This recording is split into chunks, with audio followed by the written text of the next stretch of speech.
And welcome back, everyone, to Brawl Masters. I'm Ready Set, and that is Choke on Water. Our first time having you on this broadcast, Choke. It's amazing to have you, man.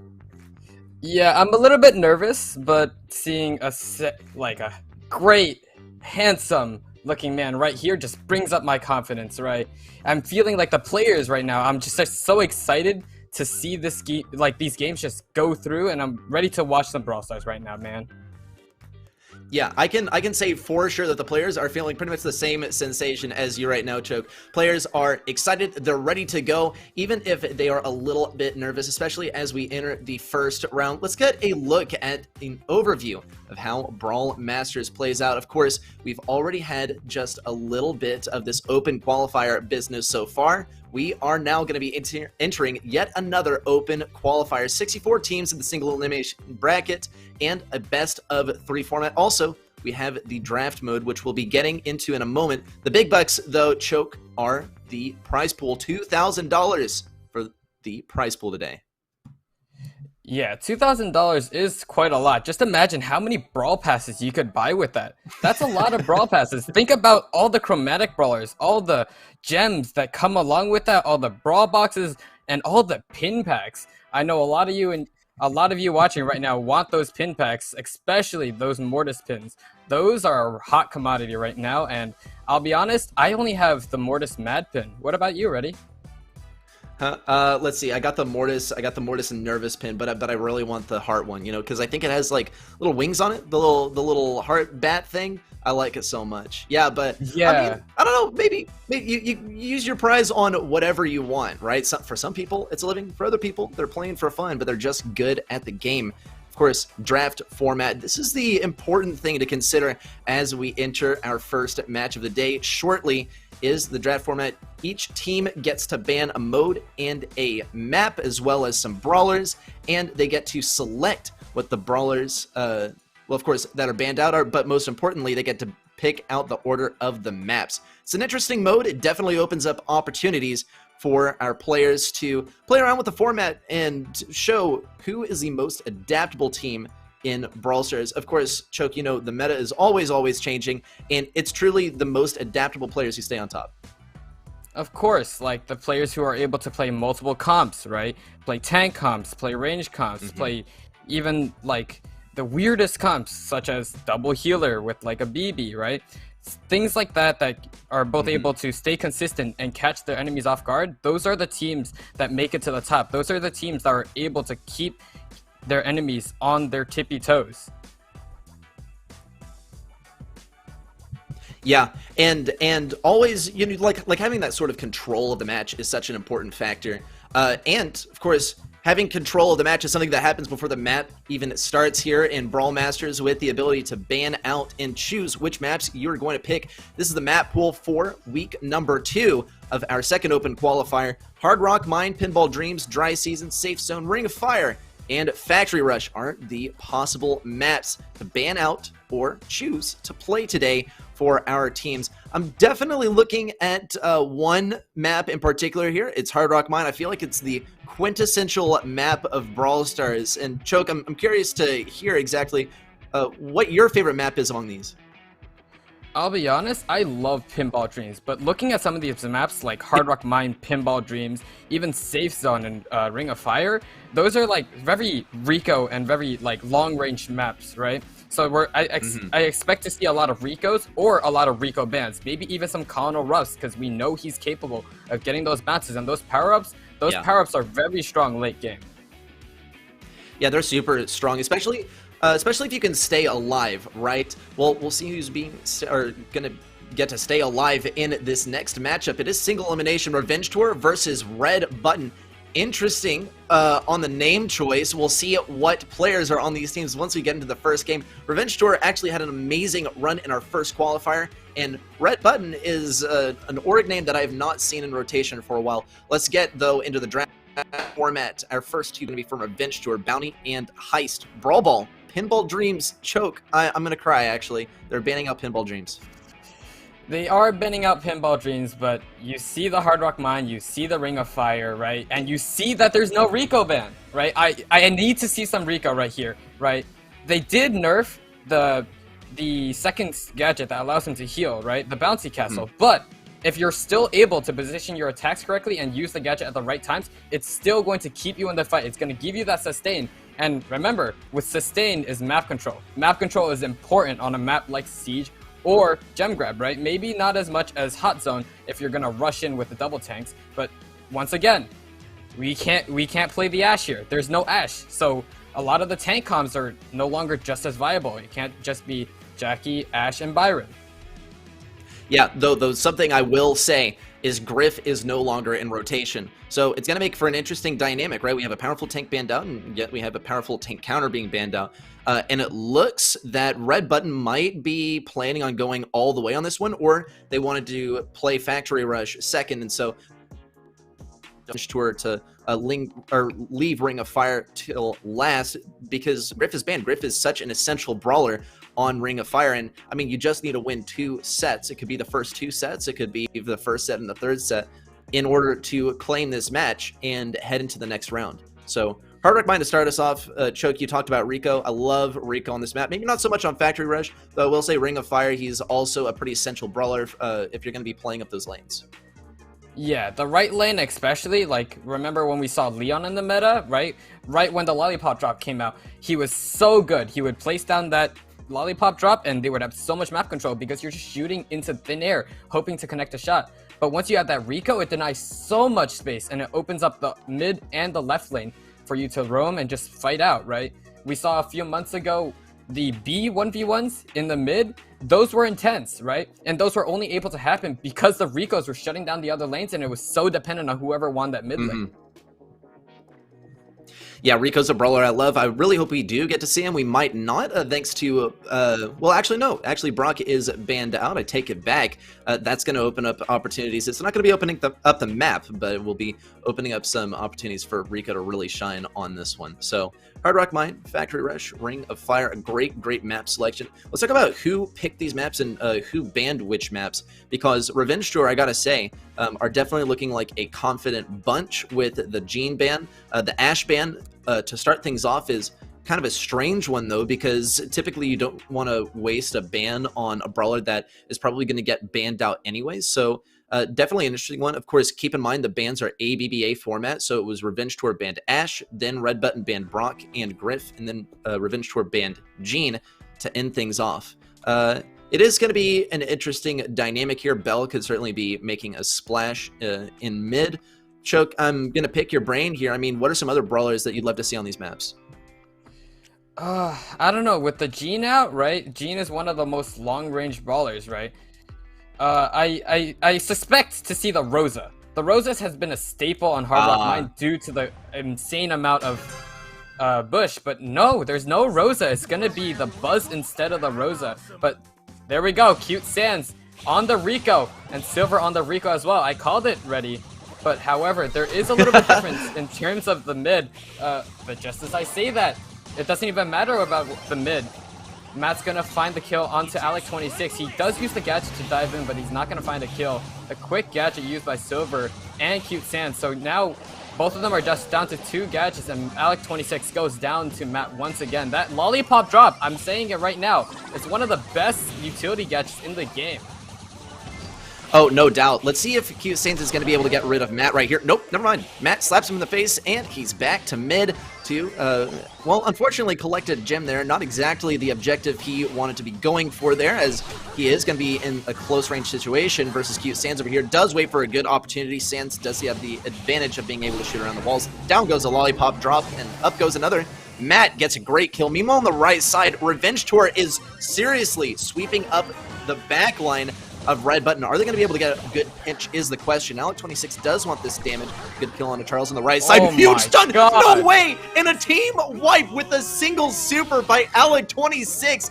A champion, no doubt. Such a strong start for Red Button, but it looks like it is going to be ring back by Revenge Tour. Yeah, Alec26, we saw him lose the duel right in the start on the top left lane, but he just redeemed himself. The 3-man stun, taking everybody out, taking all 10 gadgets and running back. Charles, great pressure with the heals and the self-sustain, right? He just tags that Piper every once in a while and she's got to fall back because You can't be losing your Piper, right? Especially a Piper with 6 gems. You lose that, and there goes all your damage and all your range.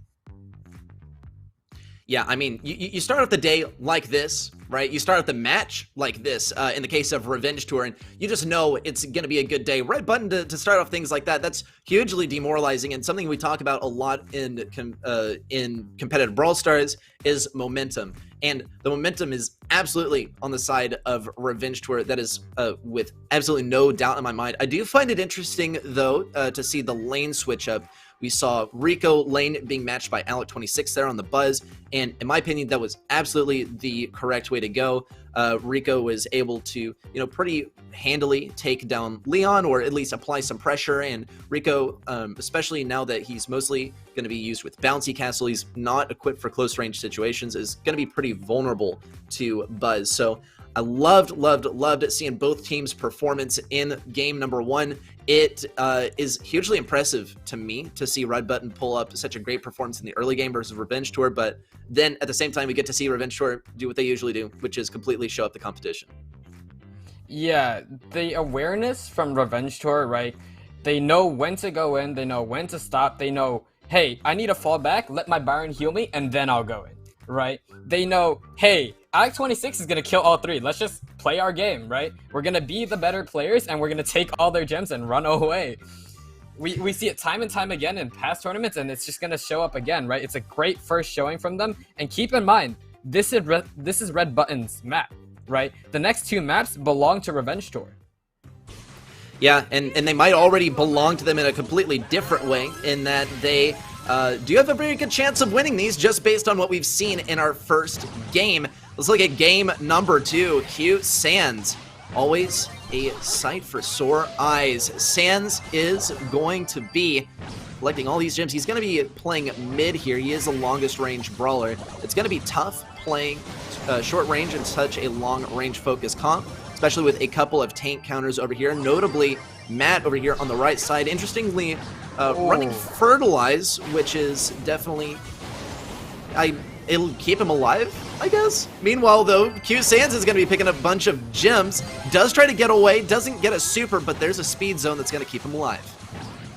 Yeah, the Fertilizer is going to be strong against a tank comp because you're not trying to poke them out, right? If the tanks want to kill you, they're going to have to get close. And if they get close, you throw down the Fertilizer, they can't push you. And whatever the damage they do to you, you just heal it right back up. What I'm worried about right now is this mid matchup. Cute Sands is dramatically outranged by the Piper, but he still has 6 gems. I don't know what Red Button can do with such an advantage. They're even in their spawn. Charles and Alec26, the 2 tanks, are just relentlessly camping their spawn. Cute Sands is on the left side with the 9 gems. He's going to get poked down to 1.5k HP, but it doesn't seem like it's enough. The gems are split up 9 and 1, so if one of them dies, it's going to be a reset, but it doesn't seem like anything's going to happen. Alec26 just hits another stun in silver and just closes out this match. Great comp choice there by Revenge Tour. I'll hand it to him, especially the Buzz, right, in both games, because here's the deal. It doesn't even matter if you're outranged playing Buzz, because, of course, you have Buzz as super, but Reddy said, I got to get the super in the first place. Okay, Eyes Sharp, dude. You choose Eyes Sharp, get your super for free. Free supers loading up the entire game. You get free kills on long-range brawlers who can't defend themselves, like Piper especially. Piper, definitely not the brawler that I would have picked personally. Bell, I think, would have been a really good choice, especially because Piper is very vulnerable to brawlers like Mortis at the moment. I mean, Mortis is in play, and throwers are in play, so Mortis would be a pretty reasonable choice. So Red Button, they do have a little bit of catch-up work to do. Revenge Tour, though, no doubt an amazing team that can make anyone look like they don't know what they're doing. Of course, we know that's not the case. Red Button with a good start in game number 1. Hopefully, they can get it together on Factory Rush. Yeah, I'll be honest, Red Button's not looking good, right? We know that they're mechanically solid. We know that they are really good players, but is it good enough for Revenge Tour? Right, Revenge Tour has made it into countless monthly finals, both as a team of 4 and as individual players, right? We've seen Raz play in the monthly finals. We've seen so many of these players on different teams just have great results. And honestly, like, this is probably one of the best teams going into this so far. And to have this great of a team play first, I don't know what to expect for the rest of the tournament, man. Yeah, I mean, Revenge Tour is definitely a success story here in Brawl Masters, seeing as last week they took down STMN, which is absolutely massive. I mean, of course, you're looking at a Worlds qualified team and a team that just won the monthly finals last month. So that is a huge, huge achievement. And STMN, you know, they're not really playing around, right? Because that was a money match that they were playing in. For Revenge Tour to be able to get to the grand finals. Now, they did not manage to take down Tribe. That's pretty much the final boss of Brawl Masters, or sort of NA in general. So, you know, I guess Revenge Tour, they will get there when they get there. And Choke, I like how you mentioned that these are brawlers or players, right, that we've seen in almost every monthly final so far, now into one cohesive unit. I would say the most important X factor here from Revenge Tour is Cute Sans, now just old enough to compete in competitive Brawl Stars. Let's see what he has to say in terms of competition on this right lane. Yeah, on the right lane, we see the Mortis pick right here. It doesn't work out, and Mortis is going to struggle, right? If he gets marked, then there's so much extra damage. We know that Silver can just auto-aim once the dive comes in, and Matt can just hit him with the stun. However, Charles does try to go for the dive, but does go down. On the other side, Cute Sans is able to find a pick onto the Buzz, and now Alec26 has so much mid control. You said you wanted the Bell, and here it is. There is a good Bell matchup in the mid, but now, I don't know, Zoo and Silver doing great work. Charles going in once more. He does get the super, landing onto two people, and Cute Sans and Charles finishing off what Alex started. Matt's going to use the gadget to push in on the right side, but Sans is going to respond with his own super and finds Matt once more. Cute Sans using the bouncy castle. I'm telling you, it's a great gadget, and he does find the kill. A complete team wipe here, and there's a level 5 siege bot coming in. We do know, however, that the spell has super.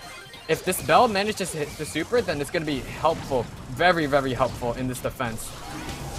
Yeah, and it looks like she will be able to pop that onto the bot, but it doesn't stop Sans from occupying the right side, getting a few shots in, does take some substantial damage, barely stays alive. I assure you, it was calculated. And does take some damage as well from Silver. No big issue. Even gets the angle onto the life plant. Silver with a good kill on a Cute Sans. Alec26 all alone here on the left side. Gets marked.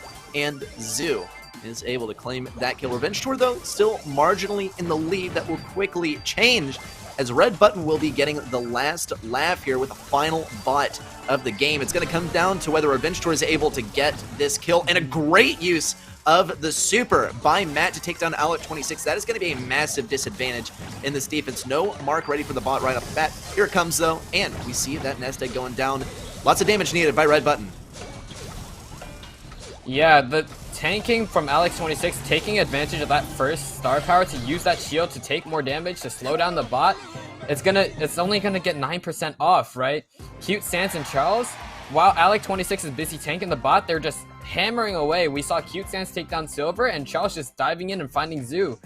Buzz isn't enough damage on his own to deal 40% damage, right? He does have the stun, but the stun isn't invincible, right? It's shorter than Frank's stun, and truth be told, it doesn't have the team wipe potential unless you're Alec26 on Gem Grab, right? That's a completely different story. Yeah. He gets the 3K, but that's not everybody. Yeah, I mean, if you ask me, right, a last-ditch effort. And, you know, I do definitely applaud them for that. It was a really, really good move to go in and get the kill on Bell to, you know, get rid of that damage amp that's going to be dealing so much damage to the bot. Maybe it was a little bit premature, right? It could have happened a little bit later to give them some more time. I mean, when you're pushing in with your bot, you got to take out the enemies in order to get a successful push in. And we saw that it was just a little bit mistimed, but it's something that can absolutely be honed in what could be the final game. Revenge Tour, they're at the match point, almost going to get a 4-0 sweep if they can take this next game. Yeah, from what I've seen, Red Button has this chance. They have the underdog potential, right? We saw drastic improvements, right? Matt made a great choice, right? You see him dive in right into the Ike turret, and he dies, right? But what was the cost? What was the reward? He goes down, but Alec26 goes down as well, right? The 6 seconds that Alec uses to respawn and get right into the bot's face, that's time that the bot is not marked, right? That's time that the damage dealt to the bot is normal damage. And we know that Cute Sans is busy on the right, dealing with Silver on the spike, and Charles, he's a Mortis, right? The Mortis can't take down the bot on his own. right? As many bats as he can't lifesteal on that bot, right? The bot has no blood for him to suck. He's a vampire. He needs that blood, and there's just none of that for him. So that was a great decision by Matt just to go for the dive. Last second, the stun. Yes. Oh. It was so close, and I really wish it had worked out for them, but yeah, it was unfortunately not very successful. Choke, I like the implication that some of our robots in Brawl Stars indeed do have blood, but I feel like that does delve a little bit into the Star Park lore, which I honestly have not been getting enough of a fix of lately. Maybe we'll see with the new season some rumors floating around about Brawl Talk, but I mean we'll touch back on that later. Of course, this is about Brawl Masters, and I mean, as far as topics, I mean, Revenge Tour, Red Button, we've pretty much exhausted it, right? We're at the match point, and it's possible for Red Button to come. Revenge Tour, just such an indomitable roster. Their consistency is one that, honestly, even as like a casual player that does struggle in Power League, like I am a bit scared. Right, seeing the ability that we talked about to play so many different compositions and adapt on the fly, that's something that we need to see more often, especially from a team like Red Button if they want to have a chance. And just as I say that they're able to play different comps, Silver brings in the Gale. He has a true gold Gale all the way on the right, and that jump pad or whatever he has, that I don't know, will it be enough to take out Revenge Tour? Something tells me that he's not going to be running that jump pad, though. I would love to see it. Perhaps going to be using the Polar Vortex. Of course, we'll have to wait and see what he is.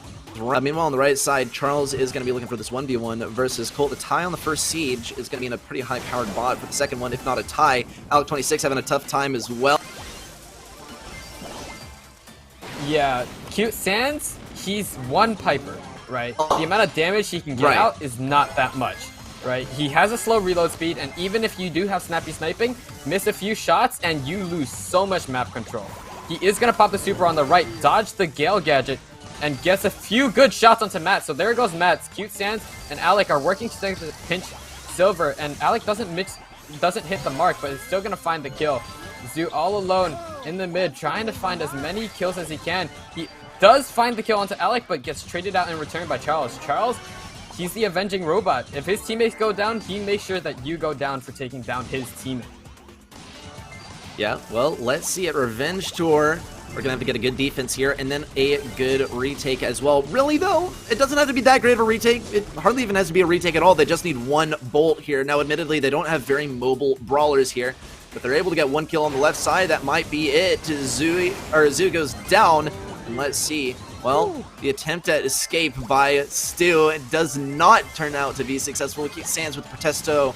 It's pretty much already over. 13% dealt to Revenge Tour is safe. If Red Button are able to get a good defense, then they might very well have this one. They do have a Colt, and they also have a Gale with Polar Vortex ready to go. Charles is going to need a super. Cute Sans does have that super as well in order to break open some walls. We're just going to have to hold our breath and wait and see. Yeah, the only situation in which I could see this going towards Red Button is if they take down this bot and then manage to push in with the Cult, right? The Cult has to break down that wall, and they need to find the damage, but it doesn't seem like it's happening. The bot's running all over the place, but unfortunately, Revenge Tour is running all over Red Button, and that's going to be the set. Gem Grab and Siege both go to Revenge Tour in a 4-0 sweep. Well, great stuff there for Revenge Tour. Red Button, unfortunately, are going to be sent packing, and they're going to have to press their luck in our next open qualifier for Brawl Masters. Great stuff from Revenge Tour. Great way to end things off. They even pick up the Piper themselves, just for funsies, if you ask me. A great showing there by Revenge Tour, and we will definitely be seeing them later on in the evening. There is absolutely no doubt about that. Let's get a look at the bracket. Of course, we've been running the round of 16. And we're going to be moving into the quarterfinals pretty shortly. And I'm super, super excited. Or rather, we do have one round of 16 match waiting for us. It is O.O's opponent. I'll be honest. O.O may not be the biggest household name, but anybody that spends any time following the semi-pro scene, the pro scene on Twitter, on Discord, whatever, you know O.O, you know Toast, you know Luffy, you know all the players that have been and currently are on O.O. They're really solid players, and honestly, I would love to see O.O and Revenge Tour, right? We've seen Revenge Tour, we've seen how they're able to do that 4-0 sweep, and right now, O.O, they are pretty strong, right? I've seen some of their recent games. We saw them in the monthly finals on October, and they have the potential to just sweep this tournament, right? They haven't been at the top of NA, but with many teams in NA, it's a very close dogfight for that second and third place, right? We know Tribe's all the way up here at the top, but STMN in second, and everybody is just so packly, like so tight packed, you know? It's like a can of sardines, right? If all those sardines were able to play Brawl Stars at a really high level, right? They just use their fins and they're just pressing buttons, they're dodging, they're weaving, they're communicating, they're switching lanes, all of it. Well, I mean, we'll see. We'll see if there's any sardine tactics going on in our next match coming up. Of course, BrawlMSTRS versus Evil Space is flying in. We also have the mode bans and map selections, as well as those brawler bans flying through. Siege and Hot Zone banned out by BrawlMSTRS. Definitely a couple of fickle modes there that really could go either way. Siege, I would say, is probably the biggest. Bounty is going to be the choice by Evil Space, and of course, we will have Hard Rock Mine to start things off, a great solid map. Heist is going to be second on Safe Zone, and then Pinball Dreams to end it all off. We also got our bans flying through, Choke.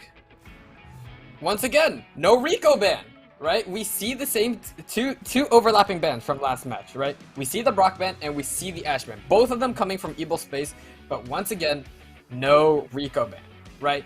Rico has been played a few times on Safe Zone, right? All the way over on the right side just to contest the Brock, the Cult, whatever, right? Pinball Dreams, Rico's a mid pick, right? Usually you want that Brock for the mid control, right? You shoot a few shots in and any unsuspecting victim walking up will take so much damage, especially with that increased radius. But we saw earlier, Rico on Hard Rock Mine, phenomenal, right? The geometry of the map just allows Rico to excel. Yeah. I mean, and that's why it's always like, you know, sure. Your picks can be pretty mode specific, right? But that's because all the modes have, you know, similar map elements. It's all about the map, if you ask me. And you know, I cannot agree with you more, Choke. Rico's such a solid pick. Pinball Dreams, like you can make him work there. I do expect that we have some tank play, so he's going to be a good counter pick. I mean, let's also look through our other bands. Of course, we have the Buzz, we have the Leon band out. We also have Brock and Ash disposed of. There's definitely potential here to see a little bit of Byron. I wonder if Gallant were watching our first match of the day and saw how Alec kind of blew the opposition out of the water with Buzz, how it can be such an absolute game changer. But of course, this is not a unique experience. I think, you know, everyone who plays Brawl Stars a decent amount has experienced the Buzz team wipe at one point or another. It never feels good to be on the receiving end, but man, does it feel good to be on the dealing end. Yeah, you just kind of pop the gadget, you go in, you get a few shots in, there you go, super. You stun one, take them out, you have your super again, rinse and repeat. 3 people dead, you're in their spawn, and you just repeat it over and over again, right? And for a map like Pinball Dreams, where you need all 3 players for a team fight, you need all 3 players to push the ball up and get that score, Buzz is going to be your best friend. But since he's not here, and since Leon's not here, right, we lose a lot of that close range potential, that very heavy dive potential, right? So we're going to see tanks, if at all, like Jackie, right, and Frank, which don't have that much range, right? We can see Leon sniping people across the map, extending his range with a lollipop drop, and Buzz just kind of sits behind the wall and chill, right? He has the sunglasses, he just lays down, and he's like, I'll get my super one day, you guys can fight, I'll just wait here, right? But Frank, he has to actively be in the front lines. Jackie, especially with the counter cross, she has to take that damage, she has to be in the action, right? And that's where the Byron comes in. If we're going to see a Byron, it's going to be on Safe Zone, right? Byron has been a historically good pick, both with Byron Colette, Byron Nanny. He's just been a really solid mid and a really good support. Yeah, well, we are not going to be seeing him, unfortunately. Gallon Esports are going to be picking up the 8-bit mid, one that we have not really seen too much thanks to the recent prevalence of Bell. But no Bell here. This is going to be pretty good for the Titan to get a few quick swipes off. No kill, but he does get that supercharged up just a little bit. Meanwhile, on the left side, Salas is able to sneak up and start pushing into the backline. Steven, though, great job of flushing out Salas. Salas is really trying to occupy mid over here. Down Esports, though, they stand their ground. They are not going to be letting their backline fall to Salas over here, but they are going to have to pay in terms of gems. They are trailing by just a couple here. Yeah, I'll be honest. Evil Space without a Rico is a bit concerning to me, right? Titan does get a pick onto Guerrero somehow, right? Stu can just run away, but once again, no Rico means that your tanks are going to struggle to take map control.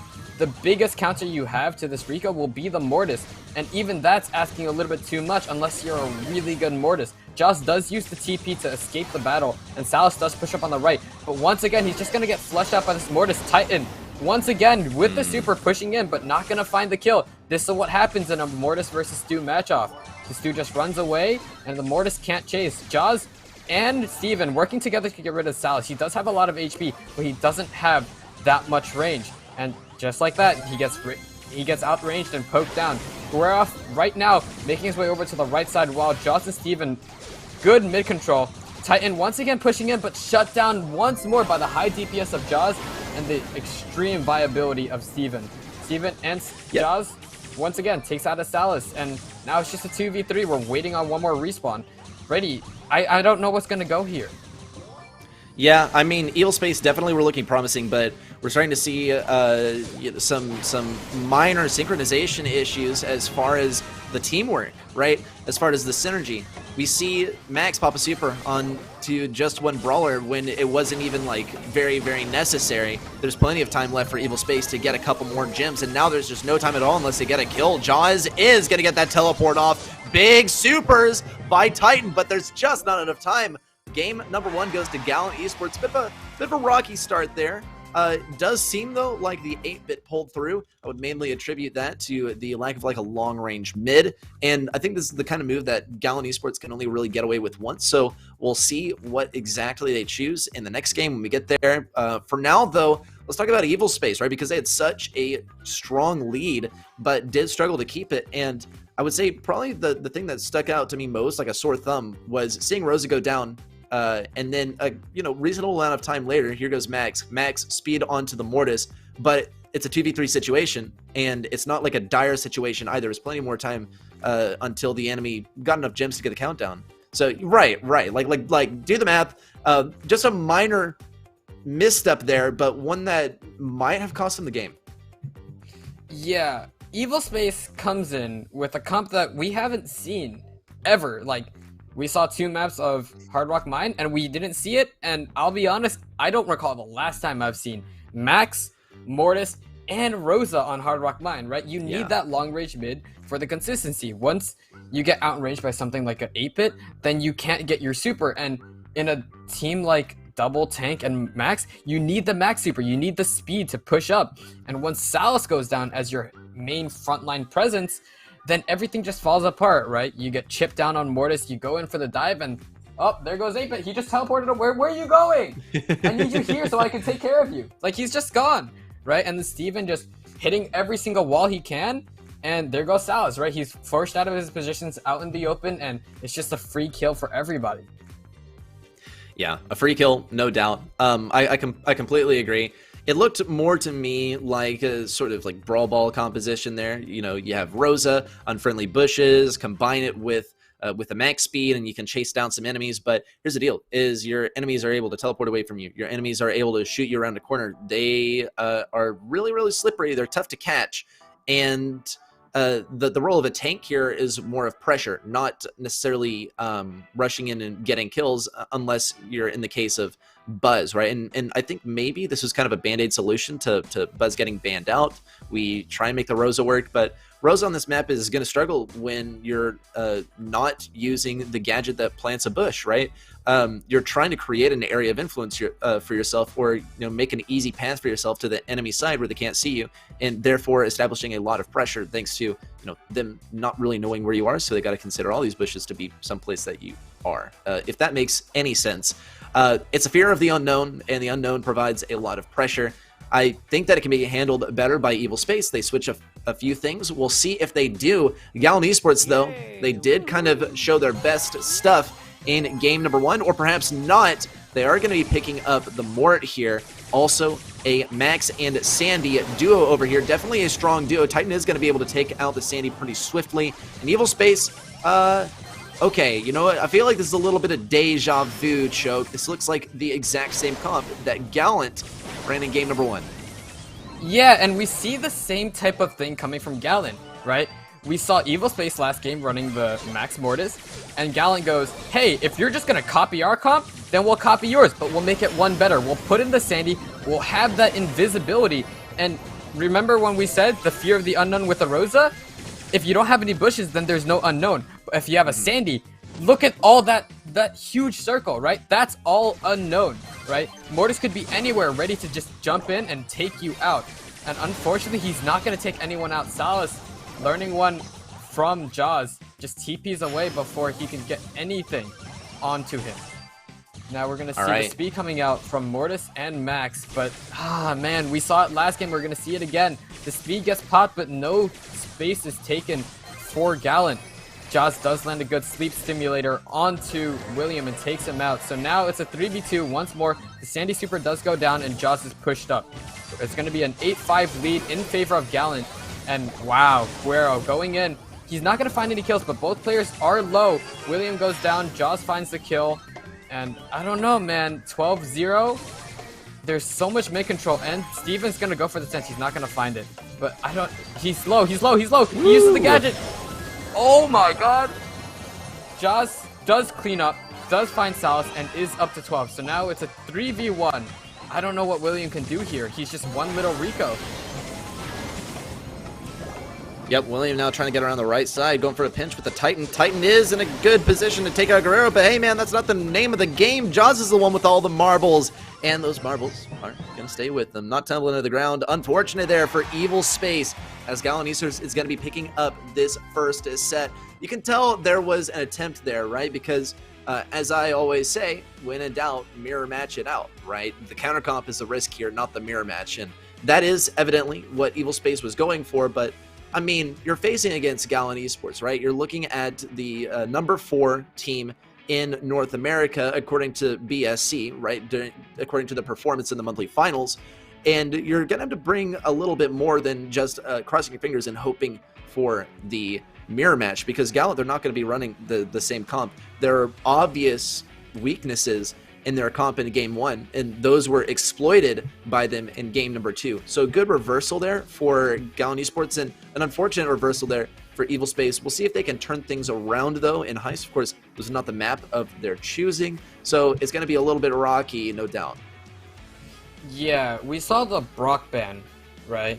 And Brock, he has the gadget, right? The big rocket takes down all the walls, opens up the map, and he just rains rockets down. Right? It's called Rocket Rain for a reason. But with the Brock out, now we're going to have to look at different alternatives for destroying those walls, right? We've seen Cult on the right lane destroying those pesky walls and just pushing all the way up right. We've seen Piper getting up close and using her super, jumping back into safety. I don't know. What do you think? Like, we need more wall breaks, right? If we're going to play an open map. But if we see something like a Max BB, then you want a closed map. Am I right?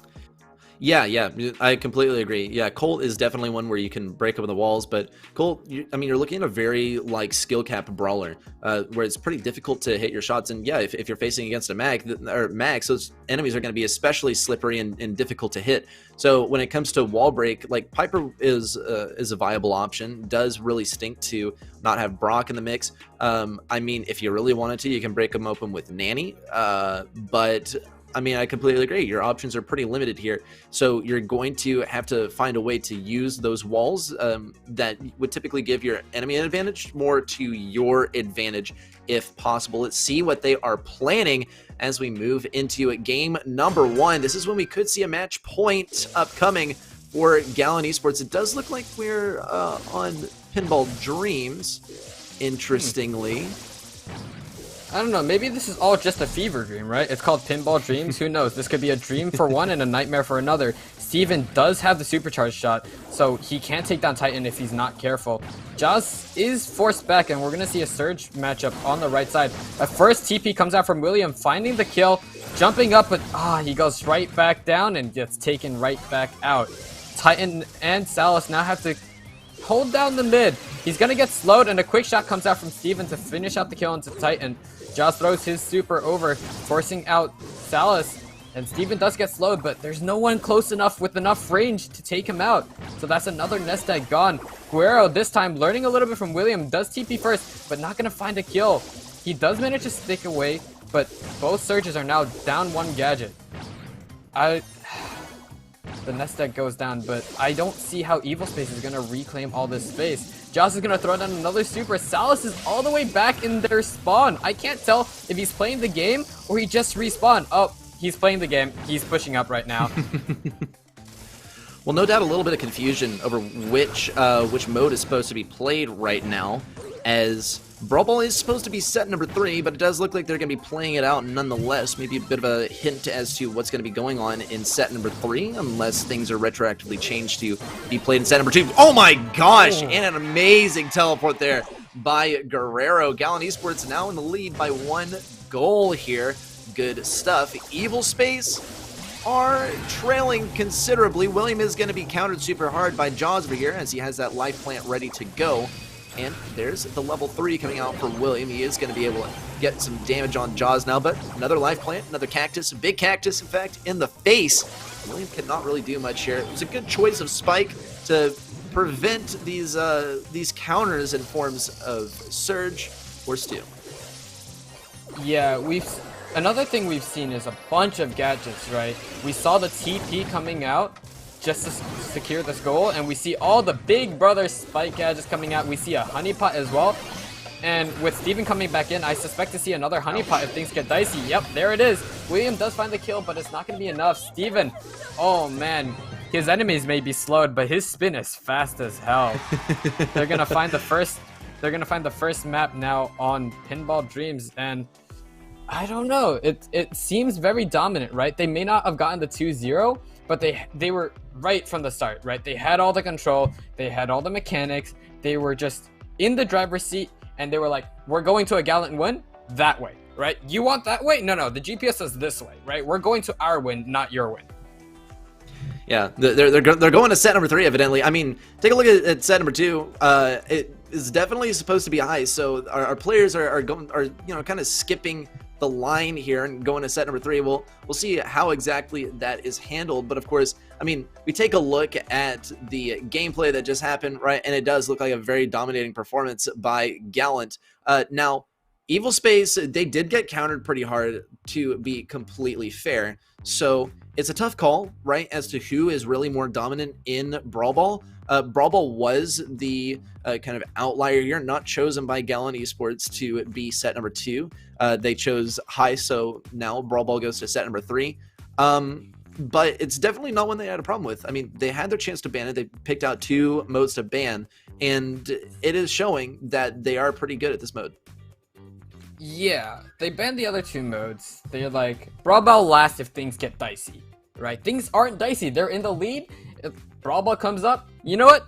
It may not be dicey, but it is our win, right? They go in, right? The B, oh man, Steven on the B, he lands all the shots he needs to. He has perfect supers, right? If he needs someone slowed, he'll slow it. Super, gadget, anybody. If you're going fast, he's gonna put you right down on your tracks, and he's just gonna hit all the shots, right? We saw the Spike coming out, right? Spike versus Sandy, I hate to say it, but Spike outranges Sandy, right? He may be a cactus, he might have little short stubs, but somehow he has a bigger reach than Sandy. And the biggest biggest thing about Sandy is getting those supers, right? You get those supers down, the fear of the unknown, everybody's back in their spawn. But if you can't get your supers, then you don't have the unknown, and there goes all your map control. Yeah, I mean, control is especially important here on Brawl Ball, right? On Pinball Dreams, and a great way to get control is like what you said, the fear of the unknown, and that can definitely be presented in forms of Sandy, or even just having a tank hanging out in those bushes on the side lanes. Definitely one of my favorite Brawl Ball maps to have some tank play action. You have that mid that is definitely favorable for some long-range brawlers as well as some mid-range ones. If you're especially slippery, like a Max, right? You can have a Max and a Rosa here, and then one third brawler to be sort of an X factor.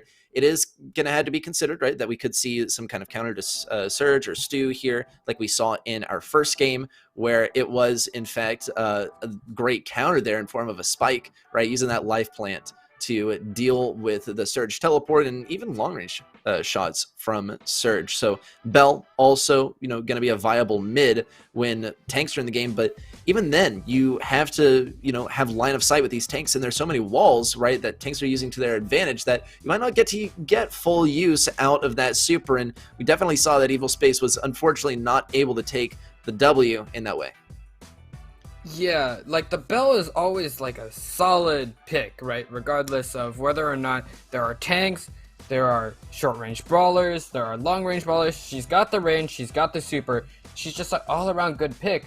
But remember, she has those nest eggs, right? Those are a big threat, right? They're a bigger threat, in my opinion, than bow, right? If you know where the bow mines are, that you can go in, go out, it's over. But the nest eggs, there's no real way to trip them without getting slowed. The problem is that every single time a nest egg was triggered, there was no one there to capitalize it, right? We see Steven walk up right in the middle of the map. He gets slowed, hit by that nest egg, but with a Surge and a Spike on his right and left, there's no way for him to die because the Bell is all the way over there in the spawn and not able to shoot through walls, right? She's not a thrower, she's a sharpshooter. And if nobody's going to be able to capitalize on those gadgets, then at that point, is there any use of having those gadgets in the first place? Yeah, I mean, definitely would be my pick here. I would say there are brawlers that are better at playing mid and also dealing with tanks than Bell. Let's see if there is a change here. We do see the Guerrero switch onto Surge. Steven keeping the long-range fight with Neko B, and Neko B to match as well from the side of Evil Space. And interesting, the Barley pick, they are really going all in on the idea that Gallant will not have a Surge, but there is a Surge. But a great lane switch over to the left side by Salas. Guerrero is going to stay over on the right, interestingly enough. It definitely would be more favorable to have Jaws over on the right, but it looks like Gallant, more than anything, is just looking for an opportunity to make the lane switch. Yeah, Salas on this Barley. Not something I was expecting, but it's working wonders. You just see Titan pushing up because Jaws isn't able to force Salas out. He's behind the wall. Jaws does have the curveball, but it doesn't go behind walls. It only goes around walls, right? If Salas is able to... If Salas is able to just position himself correctly around those walls and he doesn't get hit, then Jaws isn't going to have any pressure. We're going to see William find Guerrero and Steven going to find William in return. So it's back to a 2v2. Both Bs are alive and both teams right now are just poking and trying to find anything they can. No scores yet, and this is just going to be a slow paced game so far. Yeah, definitely a slow-paced game with the B mid-fight. William is going to get slow. Let's see if Guerreros can capitalize on it. No, but Steven hits him with another slow. William is going to be able to barely escape the influence of that curveball. Meanwhile, on the right, Salas is going to be giving a hard time to these sharpshooters. Definitely a great counter for them. Jaws is not going to be able to go near Barley. Barley is one of the hardest counters for Spike. An attempt at a trick shot there on Pinball Dreams, everyone's favorite feature of the map. Guerrero with a trick shot out of the goal in order to preserve the defense. Gallant Esports all the way backed up. Evil Space in a powerful position with just 35 seconds left on the clock. This could be an Evil Space tie-up in set number 2. Evil Space do have to be careful here because at this rate, it's going to go into overtime. And once this overtime comes, the walls go down and Barley's going to struggle. The only reason why Barley's able to keep up right now is because he's able to just stay behind the walls and ignore the sharpshooter damage. But once those walls come down in 10 seconds, he's going to have to answer to Steven, Guero, and Jaws, all outranging him. William's going to TP in. He doesn't want this overtime to go into the favor of Gallant. He's going to make his way over towards Jaws. Not going to find anything. Gets slowed down a little bit. He has a super. Jumps over the slow. Gets a quick shot. Titan goes with a super shot, but barely hits the side of the goalpost. 3 members of Gallant are low, but they're going to find the team wipe. Salas is back on the Barley, but he doesn't have the walls. He's going to have to be really good with the movement. Dodging these curveballs is not easy, especially when you're trying to deal as much damage as you can. Titan and Steven exchanging shots. Guero does have a little bit more pressure over on William because he is a level higher, and we can see them slowly inching back towards mid. Evil Space regaining some space. Salas is doing a great job at keeping Jaws back, even if he is a bit low. Guero hits level 4 and does get slowed. Steven with the super tries to pass up the ball. He gets tagged up and has to is forced back. William TPing in, getting one quick shot onto Guero, but Guero's like, nope, not going down today. I'm just going to you TP right back in, I TP right back out. Guero TPing in, gonna go for a score. Salas picks it up with 52 HP, and it's going to be a tie. Interesting. And it was so nearly a win there for Gallant Esports. Unfortunate for both teams, as that could have been a win for Evil Space with just like a centimeter more to the right on that super shot. Yeah, it is painful to see, but hey, I mean, he was walking to the left and he was shooting just in the left corner, and we've all been there. Hey, why did that, like, the line said it was gonna go in? Yeah, well, you were walking to the left, and now the ball's a little bit more to the left. It's unfortunate, my friend, but it happens to the best of us, and sometimes it means the difference between tying things up and potentially saving yourself in set number 2, and unfortunately having to replay this match point. Let's get it. Gallant Esports, once again at the match point. Yeah, this time, however, we're going to see a mirror matchup, but Gallant Esports has so much more space. Salas is forced to use his healing gadget so early into the game, but Salas does take out Steven's gadget in return. Steven knocked down to 280 HP, forced back. Salas trying to regain that left side, and Titan's going to push up mid as well. They're trying to find out Guero, but Guero, great movement, great awareness. He is the unknown. He is the fear. Salas connects a quick shot, and now Guero is in a dicey situation. However, Joss is going to bail out his teammate by taking down Salas, and now Guero has free reign on the left side. Shots going back and forth. Titan's not going to find many connections. Salas is back, so he does have that map control. He's going to go over towards that spike lane again. We've seen it time and time again, both in overtime and in regulation. Salas is doing a great job at keeping this back. Meanwhile, Titan and William on the left side, Surge versus B versus Surge versus B. However, one B is going to get the better of the other, and one Surge is going to get the better of the other. A quick team wipe for Gallant, and I think they're going to have this. Guero, great awareness, tanking the shots for Steven, making sure he doesn't go down. 1 minute left, and it's going to be 1-0 in favor of Gallant. All right, Evil Space, let's see what they got. They do have Salas on the right side, and expected domination there by Surge. As long as he has that teleport ready to go, he is going to be able to get a free kill on a brawler like Barley. Jaws with the attempt at shooting around the edge. Guerrero is able to get the pinch, and yet another pinch onto Salas. Unfortunate for Evil Space as they are getting staggered out. Titan, though, is not going to feed into the cycle. He's being very cautious. They need to push out as a unified team, but it doesn't seem to be succeeding so far. There's a gadget that's going to keep them alive and allow them to take some damage here from the spikes from Jaws, and they do get a crucial kill on a Guerrero. This is the beginning of the pushback into mid, but it's going to have to be more than that. They're going to have to get a goal off of this as well with just 20 seconds left. Yeah, 20 seconds is not a lot of time to work with, and even with us just talking right now, it's 15 seconds. However, Titan doesn't want to hear any of it. He's going to find a quick pick onto Jaws, and now with the help of the healing gadget from Salas, they're going to push up 5 seconds. Salas throws in his cocktails, but it doesn't look like he's got enough damage. He does take down Guerrero, but Jaws stays alive to kick the ball up. And Salas, he may be a bartender, but he's not going to find this goal.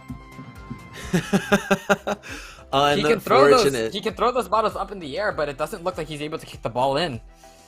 And not popping any champagne tonight.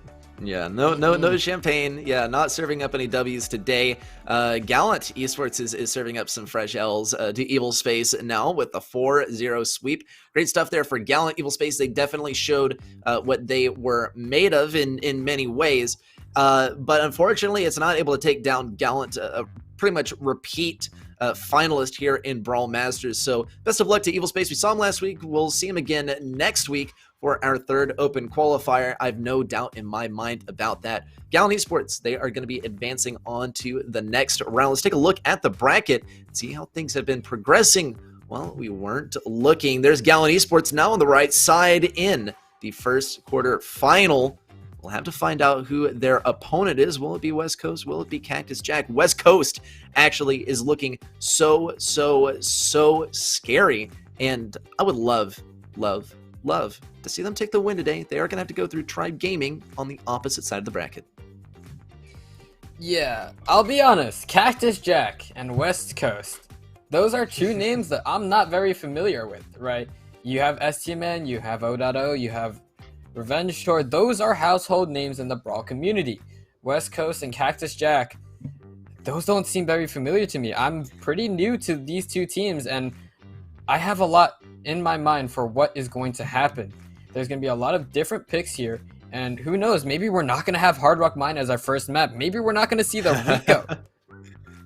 Yeah, well, West Coast and Cactus Jack, I mean, okay, I'm in the same boat with you on Cactus Jack. I got no clue who that is. But West Coast, maybe you'd be more familiar with the title of Lemon Gaming, the moniker under which they competed for the last month. Yeah, and a bit of a roster switch up as well, right? We're looking at Shine, J-Heart, right? Those guys, all people on the West Coast. And it's no, coincidence that they're named West Coast.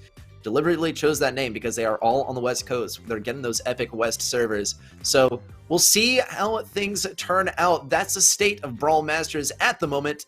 When we get back, it's going to be the quarterfinals. Stick around. We'll see you in a few minutes.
Welcome back, everyone, to Brawl Masters. We just got through with a little bit of a breather for ourselves, for you guys, and for our players after the round of 16 and the round of 8 is going to be coming in. We got the quarterfinals kicking off with Tribe Gaming versus America to Cali Esports. Yeah, once again, I'm not too familiar with some of these names, right? America to Cali, I don't know who they are. But on the other hand, Tribe, come on now, who doesn't know Tribe, right? They're strong in North American Brawl Stars, they're strong in European Brawl Stars, and they're strong even outside of Brawl Stars, right? We see their name all over the mobile scene, and I have great expectations for them here. Yeah, I mean, Tribe Gaming, they're the undisputed champion of NA. America to Cali Esports, they also went down to Tribe Gaming last time in our last Brawl Masters quarterfinals. So we'll see if they're able to turn around this time. They are going to have to put their best foot forward. Tribe Gaming, though, is going to start our draft mode by banning Brawl Ball and Siege. Heist is going to be the ban from America to Cali Esports, and they're going to pick Hot Zone as game number 1. Usually this is what you see from a team that's looking to get some counter comps in there and looking to take down kind of a giant, right? Sort of a David and Goliath situation to get biblical on you. Also, Gem Grab and Bounty are going to be following that. We also got our bans. Yeah, okay. Once again, another Brock ban, right? The radius on Brock is really good. You can hit people behind walls. You can hit gadgets behind walls. That radius is great. We see another Buzz ban, right? They don't want a repeat of Alec 26, but however, Tribe also banned Mortis, right? And we see that Dry Season's in play. So here I am seeing a Buzz ban and a Mortis ban. I'm expecting a little bit slow-paced game, right? Something like a tick, maybe some throwers, something with a little bit less DPS and a little bit more range. Focus on that control, take control of the map, and crush your opponents with map control, right? However, America to Cali, they have the Brock and they have the Byron. That's a lot of range. Let's see about the Ashe. Mm-hmm.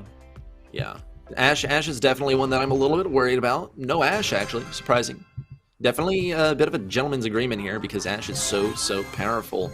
No Poco either. In fact, it is going to be a Bell 1v1 here at mid. Zulan is going to be getting some good control around the left side. He is kind of countered by Tara if she's able to get those shades out, but she pops him after taking some significant damage. Good kill there for Zulan. Meanwhile, on the right side, Tyrant has his breakthrough ready to go.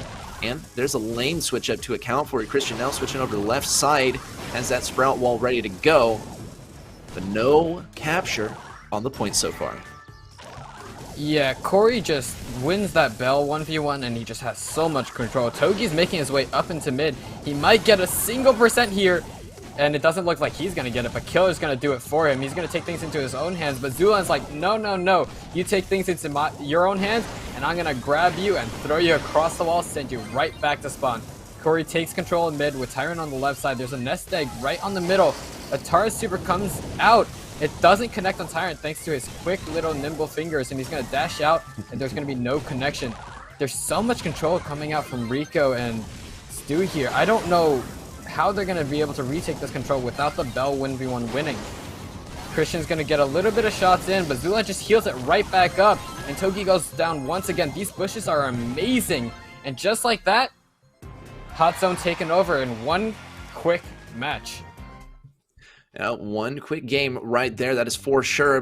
Probably 6% to 100 there. A super large margin there. America to Cali Esports on their choice of map is struggling a little bit. I would definitely attribute this to the comp, right?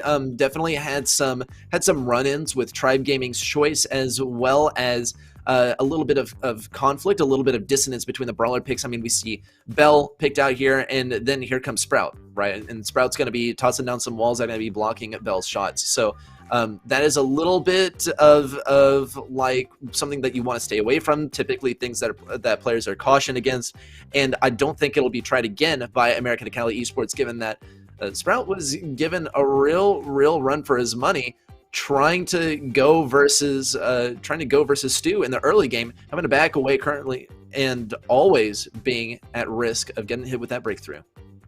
Exactly, that Stu just has so much pressure. If he gets one super, then he dashes in, hits you again, super again, and while you're on Sprout just trying to like throw shots up, but with him going everywhere, it's so hard to predict where he's going to dash, where he's going to be at this specific moment. You got to calculate your own shots. And I don't think the Sprout's a good matchup, right? He's going to have a hard time keeping consistent damage. And once those walls go down, then the Belle struggles. As you said, the lanes are blocked, the sight is blocked, there's no line of sight for her to shoot. And once there's no line of sight, then you just push up behind the walls. Once the walls break down, we see Corey winning the Belle 1v1, right? Corey's consistent, Corey's strong, he hits the shots when he needs to, and he wins the fights when he wants to.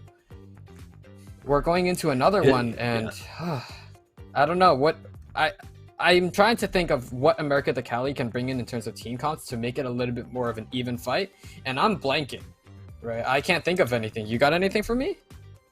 Triple healers if they can. I mean, Byron is super essential here, but a Pam and a Poco I think could do the trick. Now Tribe Gaming, they're absolutely accounting for this. And it looks like actually Tribe Gaming is going to be the one to run the Poco and the Pam. Zulon's going to be here with that field promotion to keep him alive and healthy. And America Cali, this is actually wise by them to bring the Belle to the fight once again. It is going to be tough though. Tyrant is going to be sucking away some shots with Scrap Sucker, and he will still be given a real hard time to America Cali on the right side. Loads of healing coming in as well. Tyrant's going to get that field promotion as well as the supply drop if he's able to pick it up. Great shot there from Toji, but he's not able to take down Tyrant. He will stay alive. Even more sandbags drop down. Tribe Gaming already with a dominating lead. Yeah, Tyrant is just such a strong mid. He's good on the Belle, and he goes into the Pam. A little bit less range, right? A little bit more of a tanky brawler, but still is going to find amazing value. The healing turret in the back is going to keep her sustained, combined with Corey just shooting her and healing her up for 800. That's a lot of sustain that they need to break through. And when it comes to brawlers like Tara, which are primarily chip brawlers, they're gonna struggle. She needs to get close and get that 3-man pull, but if she's not able to get close, then the pull isn't gonna happen. She does, however, manage to get one onto Corey, but Corey just throws down his heals Tyrant at the same time, and Tyrant's gonna find Christian. Another pull coming out from Killer, but it's not fast enough to take Tyrant out. Tyrant standing on the point this whole time, just capturing as many points as he can, and that's Hot Zone going to Tribe Gaming. Not a great start for America Cali Esports. Their map choice is getting taken from them, swiped by Tribe Gaming. We're going to be heading at a Hard Rock Mine, and this is where we see Tribe Gaming typically, you know, bring their A game. It's a quintessential mode, it's a quintessential team, and some essential brawlers coming out here as well. Zulon on that Rico. I mean, we already know what's going to happen. Corey on the Belle, and then just one brawler left. We're going to have to see a Tyrant on some other brawler to fill in the left side of the map, fill in that left lane. So definitely something I'm looking forward to from the side of Tribe, right? And from the perspective of someone who is pretty familiar with their team. America Cali, now I've seen their players a bunch, right? And they're talented players and they got great mechanics. But what they've been kind of lacking in the respect of is the comp choice. And Tribe Gaming seems to be getting some good predictions out and just playing things that are all around robust and solid. Yeah, I think the biggest contributing factor to that is the support staff followed by the experience, right? They have coaches, they have analysis, right? They know what is good on what map, when to play it, and who to play it against, right? And these guys on Tribe, we know that this isn't their first time playing. We know that they've been in competition after competition. They've honed their skills, and they know, even without the support staff, what's good and what's not, right? They're gonna, if they want to play safe, they're gonna play safe, right? They're gonna have such a consistent and solid rock comp, right? But if they want to play a little bit more frisky, right, throw out the choices, right, toss in some Mortis, some Shelly maybe, you know, the PSG Shelly is a good skin, then they can do it, right? I have no doubt in my mind that Tribe can play any comp they want. And honestly, going into this next game, we only have to see what comp they run. Yeah, and this is going to be interesting, seeing Tribe Gaming pick up the 8-bit here, but it's going to be in tandem with the Stew. And this is definitely not what America Cali Esports was expecting. Of course, the comp that I rattled off is what really everyone expected. Interesting risk taken by America Cali, though, to play 8-bit in a Belle fight, or a potential Belle fight, since the reason that 8-bit is not played nearly as much as it used to be is pretty much solely because of the domination of Belle. Tyrant, though, is going to show why Stu is so common right now, and he's going to be getting a valuable kill over on the left side. Speed up for Corey is also going to be valuable. There's that plugged in star power going down as well, making Corey extra fast and extra dominating at mid. Killer is going to try to mimic Zulan, just throwing a quick super over on the other side, but he's not going to find much of a connection. He's forced to use the bouncy castle, and he might even go down. He gets pinched by Corey and Tyrant, so now it's just a 2v3 again. Togi's trying his best, dashing left and right, but it's not enough healing, it's not enough mobility, and he's going to go down in the end. Once again, a 2v3, but this time Togi's out of the fight and Killer's back in. As you can see, Killer is not the healthiest little robot, right? He's got to spend a little bit of time healing, or he's going to maintain that speed, but unfortunately Christian doesn't have the speed, right? Even with the plugged-in star power, he's still not the fastest brawler around, and he's going to go down. He can't outrun the bullets, but he can teleport right back into the fight. He's going to teleport, take one out, and Corey's going to throw down his own teleporter, but now both of them on Tribe need to stay alive. Zulan is going to push up and throw his super, finishing off 2 people with just 1 super and putting up that blue pin. Very, very dominant victory right here from Tribe.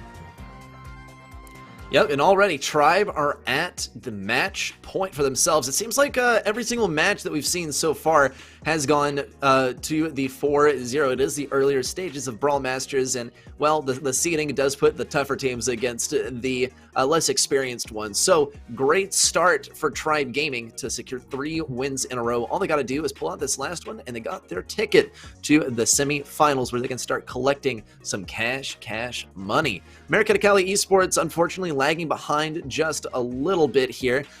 We did see some important lane swaps as well. Tribe Gaming, they initially started off with Zulan on the right, then they switched him over to the left. It was much more successful. And yeah, the old switcheroo choke. And in America to Cali, you know, a little bit less flexible, something that they can adjust here. Procedural adjustments is the name of the game. Let's see what they choose this time. It does appear to be Tribe's comp from last game. We're looking at a mirror match here, folks. Yeah, the mirror match, I don't see why they would do this unless America to Cali knows that they can pull something out of the hat that Tribe won't expect, right? They don't want to do the same thing because it's just going to result in them losing again. But once again, it just seems like Tribe has their number. They're pushing up whenever they need to, and Tyrant's just always in their face. Corey's going to push up a little bit. He's going to reposition his turret just so he can get a little bit more speed, a little bit more quickly into this fight. Togi's going to try to push up, throwing a lot of supers, dashing everywhere he can. He's going to dash right back into Zulan's shots, while Tyrant, in the meanwhile, dashing right into their spawn, and he manages to narrowly escape going down right here, but no! Killer has his number. Bouncing around these walls, gonna find Tyrant. Now it's just Corey with 7 gems and Killer in the mid with 0 gems.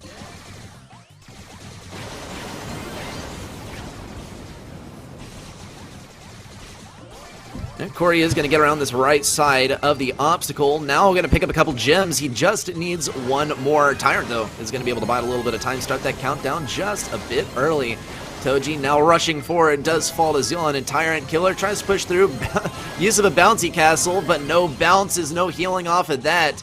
And, well, Corey does a little disappearing act, a little bit of Houdini action here to send them to the semi-finals. Unfortunate stuff there for America to Cali Esports to be taken down in such a fashion, but Tribe Gaming, really, they're just doing what Tribe Gaming does, and that is get to the semi-finals, get to the grand finals, take the double-oo, and call it a day. Yeah, you know this. I'm a fan of Rico, right? I like playing Rico. I may not have him in rank 30, but he is fun to play, right? Seeing someone like Zulan with the loaded Rico, right? That crown on his head, he's a king, right? On Twitter, he's called El King Zulan, right? El King Zulan. He lives up to his moniker, and you can just see him. He's pushing up into their spawn, he's protecting his teammates, and he's just sending his shots all the way across the map, and it still connects. It's still gonna find some damage. It's like he's playing Piper, right? But Piper fires 10 shots, they bounce on the wall, and they're really scary. And they do about a quarter of the damage. I mean... Hey, they may do a quarter of the damage, but what happens if you land all 4 shots? This is completely fair. I mean, Piper, great brawler, and there are definitely some similarities that Zulan depends on in order to you know, make Rico such a dominating brawler, and it's one of my favorite brawlers to watch him play. Let's take a look at the bracket and see who's going to be playing up next, or see how our players got to this stage of the tournament. Obviously, Tribe Gaming already high and dry in the semifinals. Let's take a look at our quarterfinals over on the right side, though. West Coast versus Gallant Esports is going to be an absolute banger. Revenge Tour versus either STMN or O.O.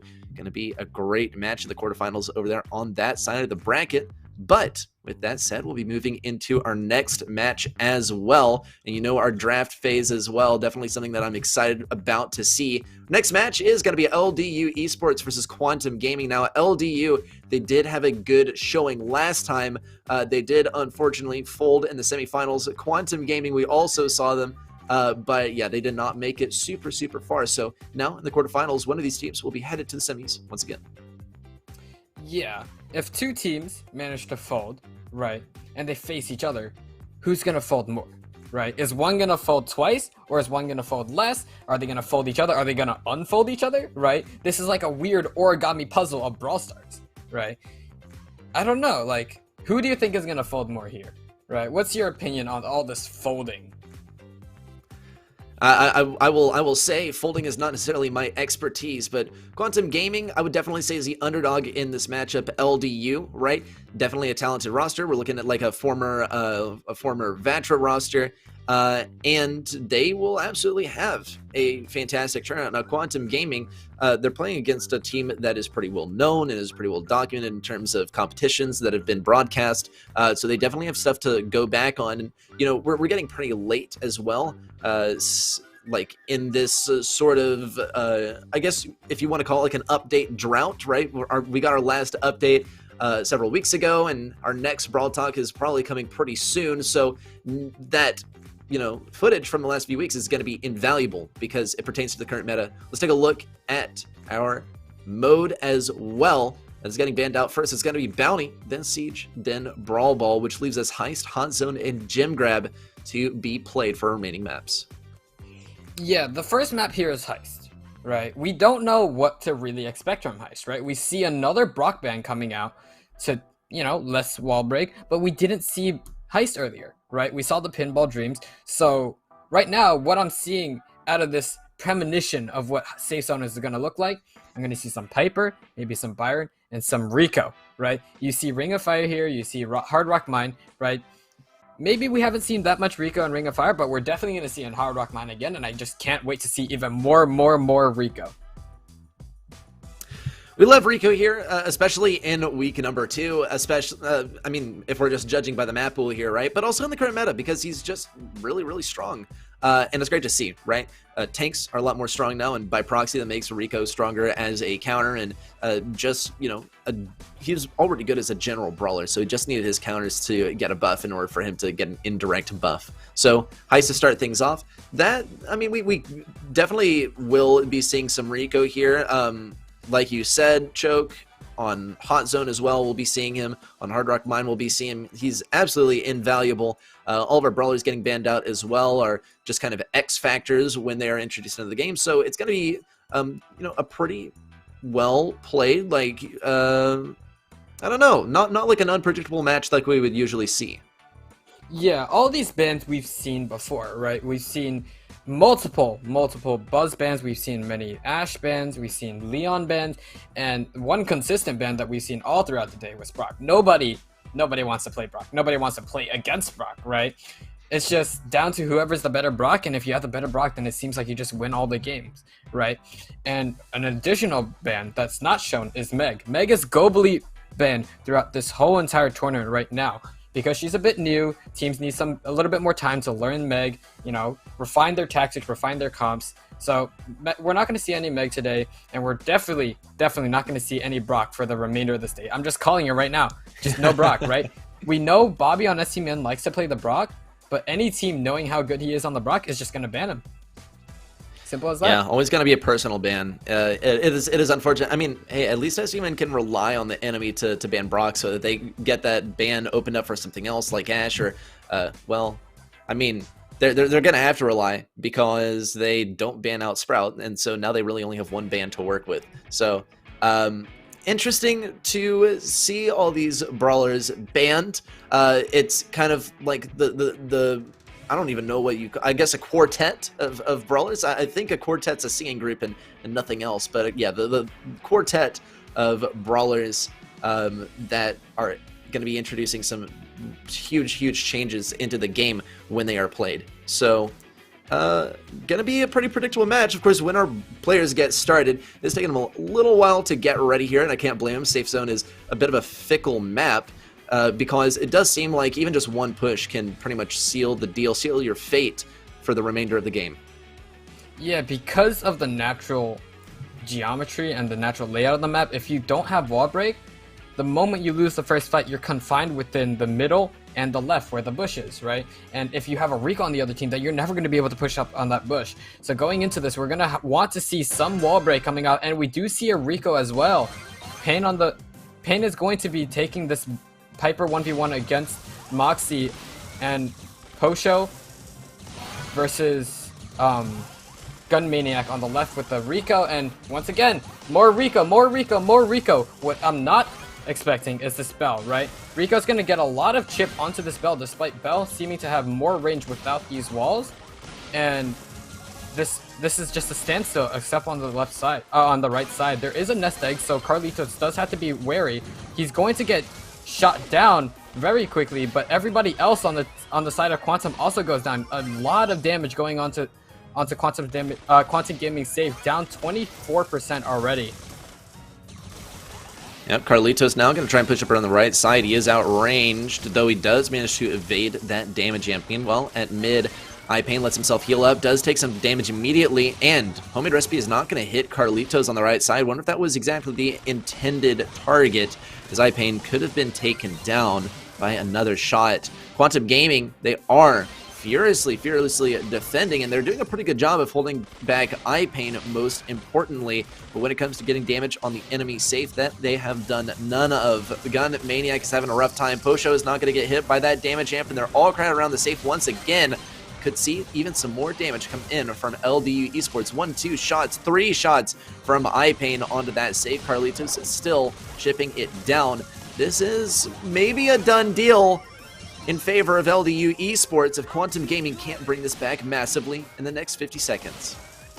Yeah, iPain may not have been finishing off the kills. Oh, and just as I said that, iPain kills Beardly and takes out Gun Maniac as well. Throws out the super to survive a shot from Moxie, shooting some back. But Carlitos is over there pressuring, bouncing off the wall, and does take down the safe. This was very dominant. I think Quantum got a lick of damage, around 3% onto LDU Esports safe, but that's nothing compared to the 100% that LDU got, right? Yeah, and another thing to consider is I think LDU was playing at a disadvantage considering that they have Rico up on the right lane versus a Bell, right? And that's an outrange in Rico's situation. Now, Rico is going to be able to stay on the safe, on the enemy safe much better, has much better permanence, and if Piper's not able to get those supers rolling out, then those obstacles are going to stay, and Rico can just use the heck out of them. So I think on the right lane, just to reiterate, big disadvantage for Rico, but they were able to get the win anyway. And I think that does speak to the skill level of the teams we're watching. Yeah, Carlitos was able to bounce off that wall, right, to extend his range, because if you hit the wall, then your shots go just a little bit farther, right? And by using that mechanic, he was able to just out-damage, out-chip, and force back the Bell and make his way all the way in the top right corner and make that his home, right? He would stay there, maybe overstay his welcome, but while they're busy chasing him down, Pain comes up, 1-2 taps everybody, hits the safe, and there's the game.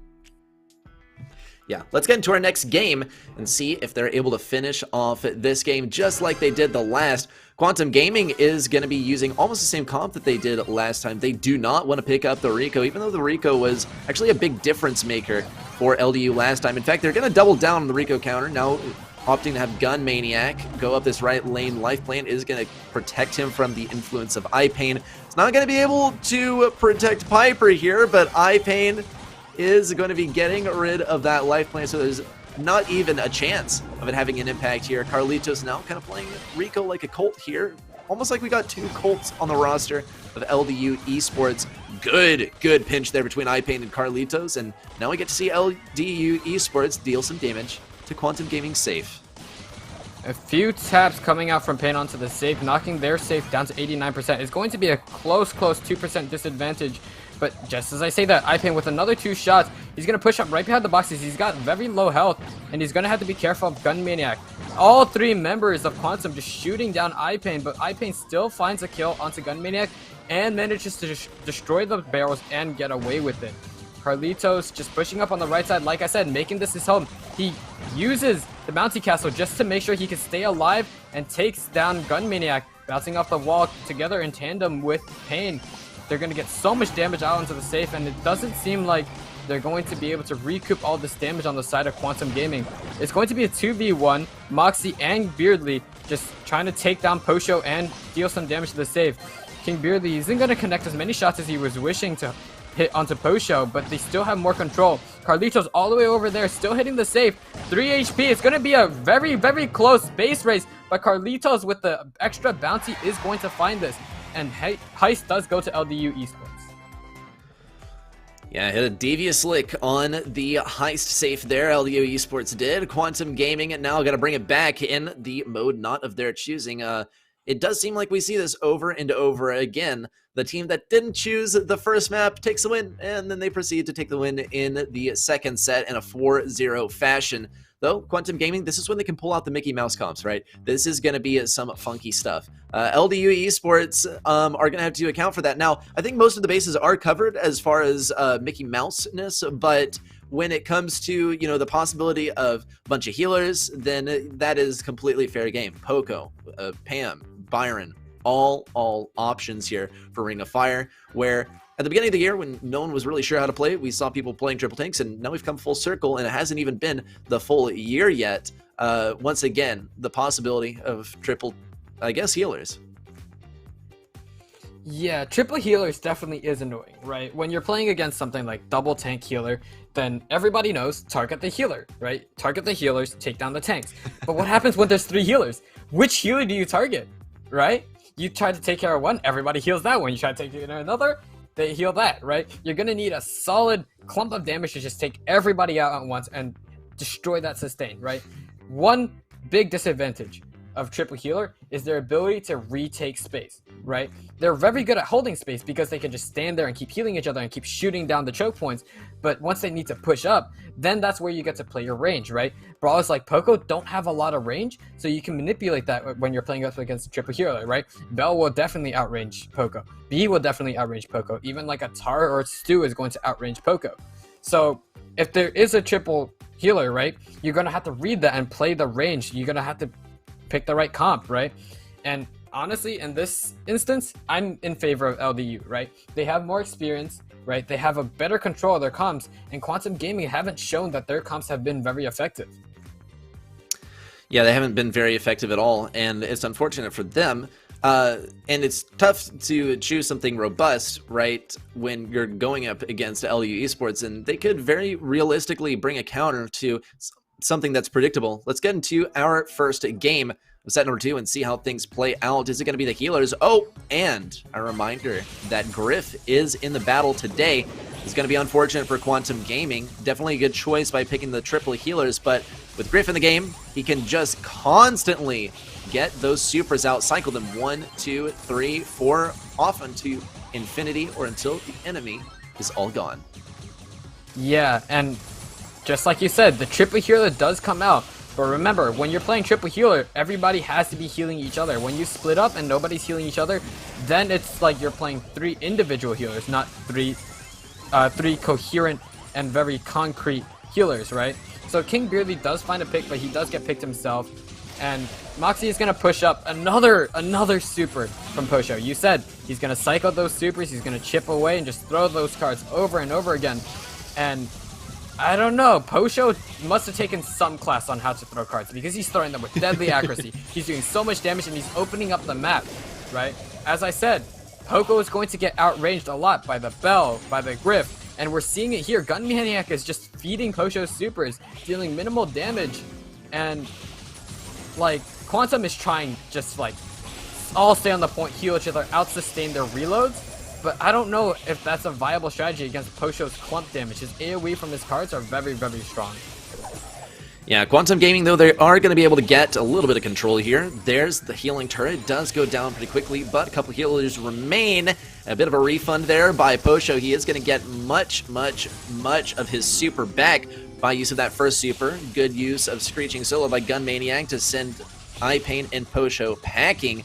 Quantum Gaming is going to maintain the lead here, and it's very interesting to see. It does appear to me like LDU is going in with little health, and they are being kept at range for a long time. They are going to actually heal up a little bit here.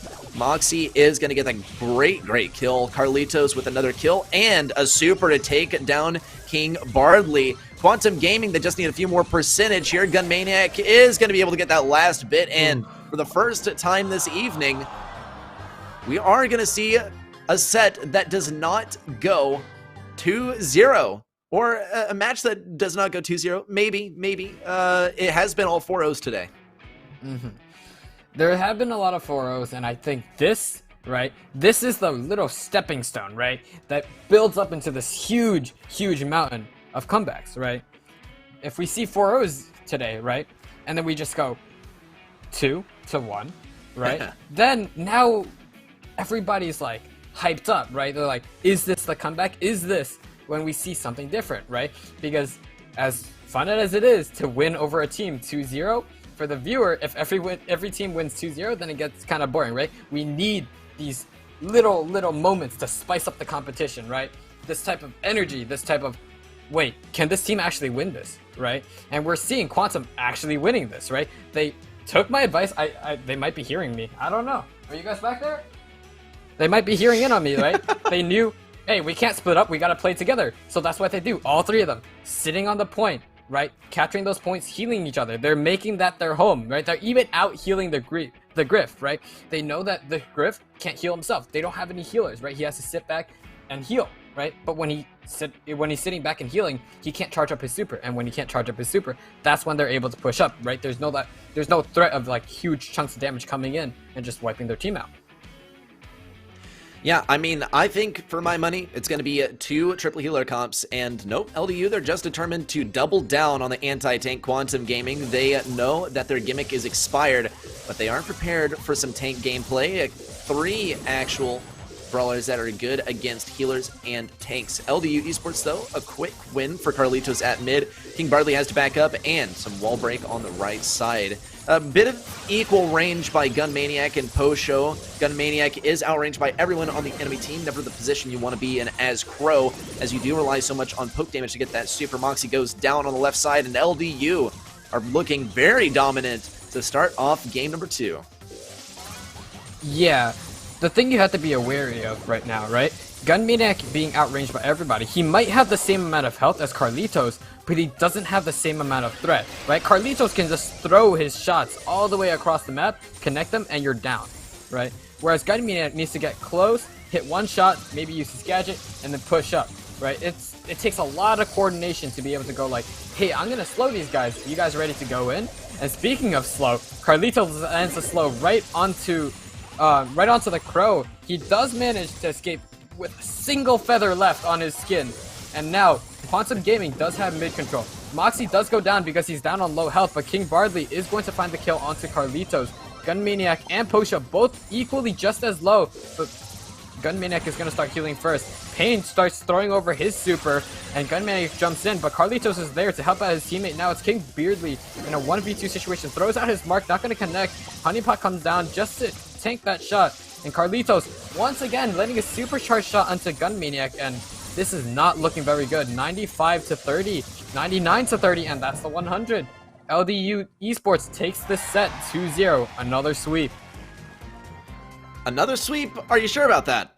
Are you sure about that? Quantum Gaming is going to be actually potentially taking this one still. Hey, I mean, Choke, it's cool, man, because think about it. Quantum Gaming, they very well might be taken down here. They very well could bring us into our first set number 3. It's something that I'm definitely hopeful for. But by the looks of things, I mean, I can hardly blame you, right? LDU so dominant here that they pretty likely will be taking this next win unless Quantum has something crazy up their sleeve. Yeah, just looking at all those shots Carlitos hit, right? I thought that was the last game, right? If your B is playing that strong, like you seem unstoppable, right? The mid is probably one of the most important lanes in the game because they're able to go to the left and the right to help out their teammates when they're needed. And with Carlitos just hitting, right? Supercharged shots going everywhere, right? Landing on the target he needs to, slowing the people he wants to slow. That's just a strong, capable B right there, right? I don't know what Quantum can do, especially when they're outranged by the B. Gunmaniac had a really hard time. I only saw him use his super once that game, and the moment he jumps in, who's there to stop him? Carlitos. Yeah, this is absolutely. I mean, such a dominant brawler in general in these wide open, long range scenarios. So there's no doubt in my mind that this. Will be adopted by Quantum Gaming. Now, I could be proven wrong. Let's get into our third game. Do we see the B from both sides? No, in fact, it's still just going to be taken by LDU. Same comp as last time. Quantum Gaming bringing out the Byron once again. There's the Sprout on the left side looking to outrange Rico. Actually, a pretty good counter to Rico here. Over on the right, we do see a Spike taking advantage of the wide area opened up by Posho. Not looking like a fantastic start in terms of lane matchups there for LDU Esports. Quantum Gaming, though, are not really getting too much capture on that point. Yeah, really good hedge over by Moxie just to shut out Pain, right, and just regain the control. We saw the Sprout played earlier. It was the Emerald Prince Sprout, and it didn't have that good of a result, but now Moxie is taking this to a whole nother level. He is shutting down Pain. And just as I say that, Gunmaniac shuts down Carlitos, but not for free. He's going to go down himself. Now it's Posho pushing up. A quick potion comes out just to shut out Posho, and King Bardley's back into the mid position. Carlitos throwing over a supercharge shot. Not going to connect onto King Bardley, but does land it onto Gunmaniac. Gunmaniac going to get taken down by Posho, but throws one quick cactus. Like, if I'm going down, this cactus is taking you down with me. Moxie's still on the left. Pain has not made much progress. He's still stuck on the left. Meanwhile, Carlitos is going to win that mid fight. A quick bouncy castle, but another hedge just to deny Pain again. Moxie is really good with these supers. All right, Carlitos still trying to establish mid control, but having a bit of an issue as he's not able to connect those shots. The unknown, the bushes, are keeping him from hitting his mark. Good dodge onto the shots from Gunmaniac, though. Posho's about to get rid of this next life plant as well. We'll see if Gunmaniac even has another one. Well, he won't be able to put it down, that's for sure. Posho gets rid of the life plant, no more healing. Moxie is going to be keeping Carlitos off the point, so very little more capture for LDU Esports accumulating here. LDU, though, in the lead comfortably now. We'll see, though. King Bardley is still going to get pushed back. Gunmaniac still trying to stand on this point, is going to get his chance now. Posho also looking for that next super. Here it comes out immediately and is able to force Gunmaniac off as well. LDU Esports can once again reclaim this comfortable lead. Wow, Posho just single-handedly won that team fight by going into their spawn. This is the type of teammate that I wish would push into the spawn in my Power League games. Right, he just goes in, takes everybody out, and there you go. Now you have map control, and now LDU has an 80% point now over Quantum Gaming's 41%. Moxie does have a lot of map control, but he's not able to stand on the point. He's going to throw some shots over. Posho is low. He's spinning. Pain also low. He's going to put out the sad pin, but they know that they close this out. There's not enough time for Quantum Gaming to catch up to the 94% of LDU Esports, and that's going to be a 2-0 for LDU Esports. Did I get it right this time? Yes, a 2-0 for LDU Esports. That is correct. Yeah, maybe Choke, you just saw into the future and saw that there was a 2-0 already, and for that, no longer can I knock you for it. In fact, I applaud you. And Choke, I would love to see what you think is going to happen in our next matchup after this one. But I mean, to touch back on Quantum Gaming versus LDU, we knew they were a strong team. Quantum Gaming also, pretty strong team. We've seen them get pretty far, in fact, this far in our previous Brawl Masters weeks, even in our last season. But for now, it doesn't look like they're going to be able to make their way through LDU, and LDU is going to go on to the next round. Let's get a look at our bracket to see how things have progressed.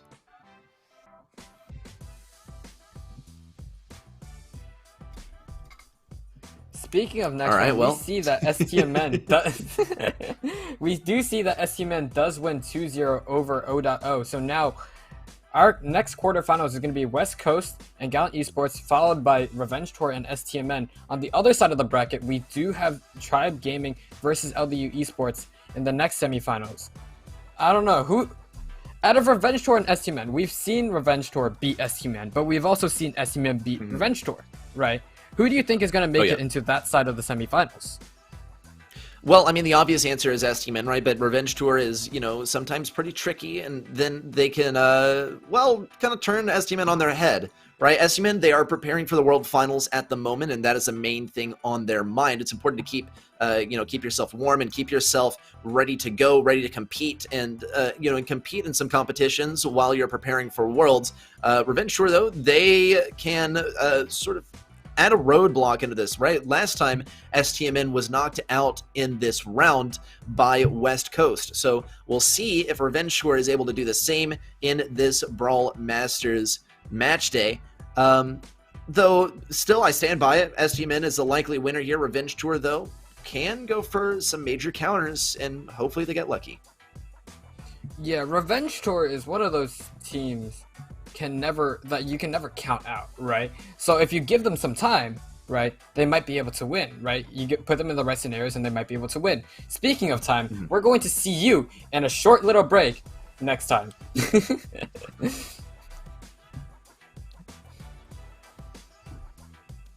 Yes.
So you think that Tribe is gonna win, right?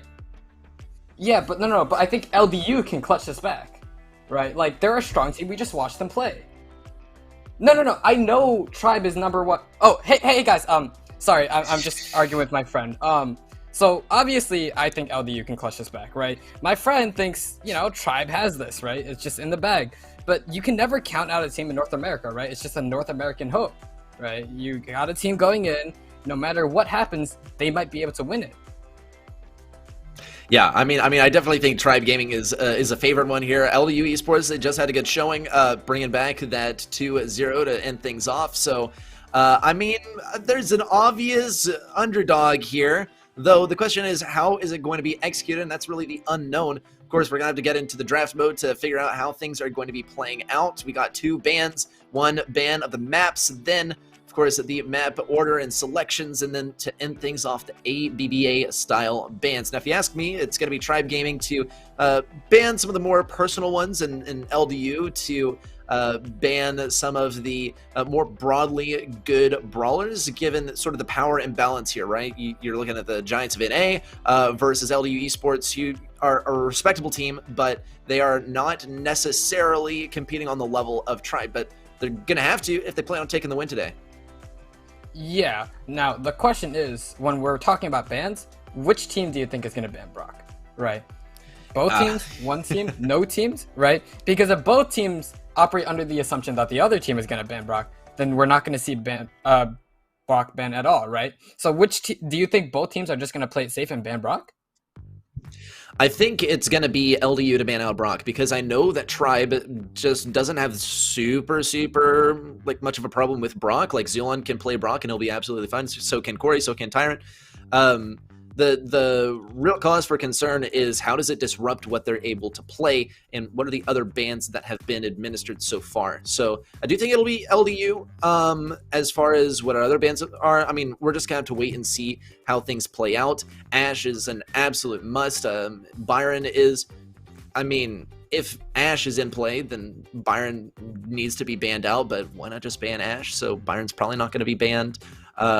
Leon, also one that Tribe has banned a lot recently. It is, of course, going to depend on what the maps that are played are, and that's when we can, sort of distill a better sort of deduction.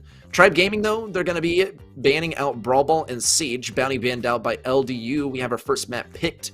It's going to be LDU getting gem grab here, Hard Rock Mine action. We always got to play Hard Rock Mine first, it seems. And then Tribe, they're going to get Safe Zone for the second set, which leads Hot Zone for set number 3. Yeah, so this is all stuff that we've seen Tribe excel on, right? They're really good on gem grab, right? They're solid, especially thanks to the Piper mid on Corey, on Heist. And the Hot Zone, they're really good. Like, the Griff is just such a strong pick when it comes to Tribe. So when it comes to brawler bans, we're going to need to watch out for the Brock, the Griff, and maybe even something like a Buzz, right? We've known historically that Tribe like to play a slower comp, right? So something like a Buzz that can just lurk around, wait for his super, and go in, right? That's something they may struggle with, right? I'm looking forward to seeing Corey on the Piper, right? Zulon on the King Zulon on the good old Rico, right? And Tyrant, he's just like a very good support and flex player, right? You need him on Mortis, he can play Mortis. You need him on Stu, he can play Stu, right? Anything you want him to play, he can play at a very, very high level. Yeah, well, we have our first ban coming out from Tribe, though. It is going to be Mortis to give us a hint of what is to come. Probably opening up some Piper play on some of these maps, or at least some more secure Bell play there for Corey.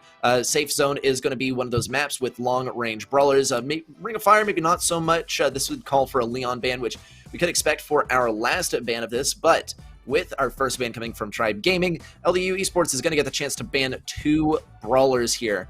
And that is going to leave one thing for Tribe Gaming to pick. So LDU Esports, they could go about this a few ways. They could just ban what they want. They could also make some personal choices here and intentionally leave some powerful brawlers. And, as long as there's more than one, then Tribe Gaming is going to have to make a decision of which is the lesser of 2 evils. And that's especially present in the situation of, okay, so they deliberately don't ban Brock and they don't ban Ash. So now Tribe has to decide which of those they would rather not play against.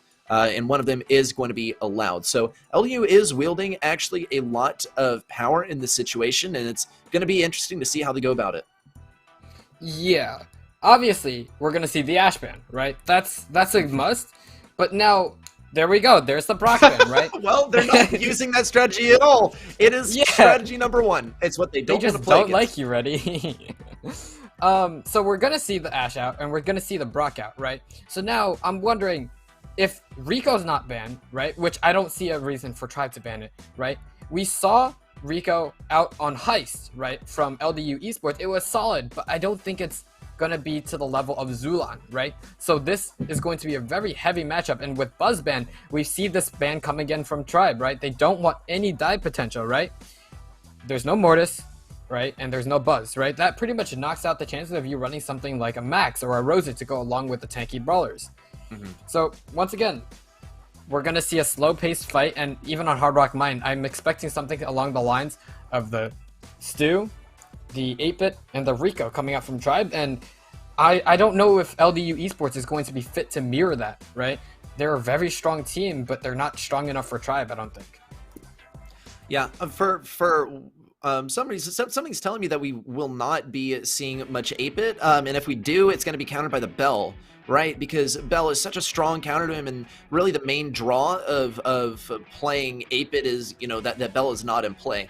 So, but I mean, Choke, I mean, you're probably right though, because we've been seeing these players play 8-Bit even when Bell is available, and Bell is especially viable even though she did get you know, a pretty significant nerf recently. So with Mortis, with Buzz out of there, this is great for snipers. So I think that we'll see some Bell action in here, and if not, maybe some Piper as well. Piper, I wouldn't really personally choose her on Hard Rock Mine, but she's viable on Safe Zone. Hard Rock Mine could also open up some opportunities to bring a Leon into the mix and create a great advantage for anyone playing Bell on that 1v1 at mid. When it comes to right lane, though, Choke, I mean, you know it's good old Rico coming out from El King Zulan. Yeah, the pinball machine just never fails, right? You just have the normal Rico, like, I'm your average Joe, right? I'm a little bit good with Rico. I don't want to toot my own horn, but I'm definitely not, like, top tier, right? But if you put a Rico, put a crown on it, put Zulan in it, he's just unstoppable, right? There's nothing you can do to stop Zulan except be better, right? And can you tell me, how many players out there are better than Zulan on Rico? Yeah, I mean, it's definitely a tough player to top on Rico. So that's definitely one that we're expecting. And I will say that LDU is probably expecting it just as much. So what's counter here? Well, I mean, Edgar, but I wouldn't play him here. Maybe, you know, a thrower or something. Get some Barley in there, but at the same time, you know, I don't know about this map. So it's always a tough one. Any brawler that's tanky and, you know, has relatively good range is a good, you know, it's definitely a good competitor to Rico. But yeah, it's going to be a tough call for what the counters are going to be. LDU Esports definitely picking their brains here, trying to think about what they're going to be playing, scratching their heads, no doubt. Tribe Gaming much of the same. As this is their ticket onto the finals, which unfortunately they were deprived of, or rather they were not deprived of, but it's pretty much expected of them that they will head there, so they have some expectations to fill. Yeah, so Tribe has, I wouldn't say big shoes to fill, right? It's shoes that they've worn before. Maybe they're a little bit worn out, but they're still very nice shoes, right? We've seen them win Cult like many tournaments, so we're expecting them to make it to the finals. And I'll be honest, most of the people watching, including us, right, including the production team, including the players, right, they don't think LDU Esports is going to win. So what can LDU do to win, right? They're going to give it their best shot, and if they don't win, they at least want to take off a couple maps, show that they're a real threat, right? If they're able to take a few maps off LDU, off Tribe, then maybe if they play other teams, right, if they can take a few maps off Tribe, maybe they can win against other teams, right? Maybe they can even beat STMN in the future. You never know, right? Tribe Gaming is so up there, but if you're able to scratch that like huge monument, then maybe you can scratch other monuments, right? Maybe just not as big, right? But if you can climb up there, then why not climb over there? Yeah, I suppose so. It's going to be Not necessarily like a toss-up between these teams. There's a clear advantage for Tribe Gaming and LDU. Yeah, they have like some. I mean, like you said, not big shoes to fill, but a great challenge ahead of them for these next possibly 3, possibly 2 sets. And LDU, I mean, if they're able to get through Tribe somehow, that is going to send shockwaves through this region. But more importantly, it's going to be sending shockwaves through Brawl Masters. Let's see, though, how game number 1 turns out. We're going to be getting into set number 1 on Hard Rock Mine. And I mean, okay, Choke, we do see Corey on the 8-bit. Yep.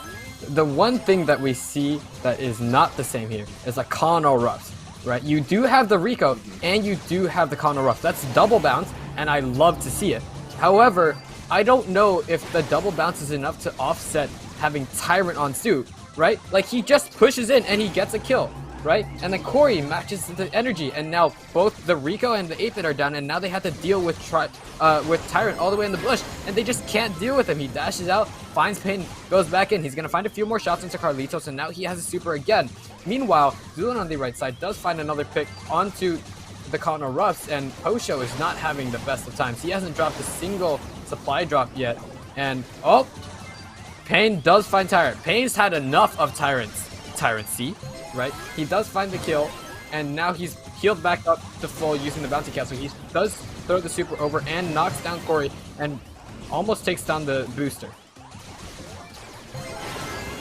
All right, Zulan still keeping control on the right side. He has a clear advantage. Down goes Poncho. Carlitos trying to push up, does get a kill. Corey is able to pick them up, though.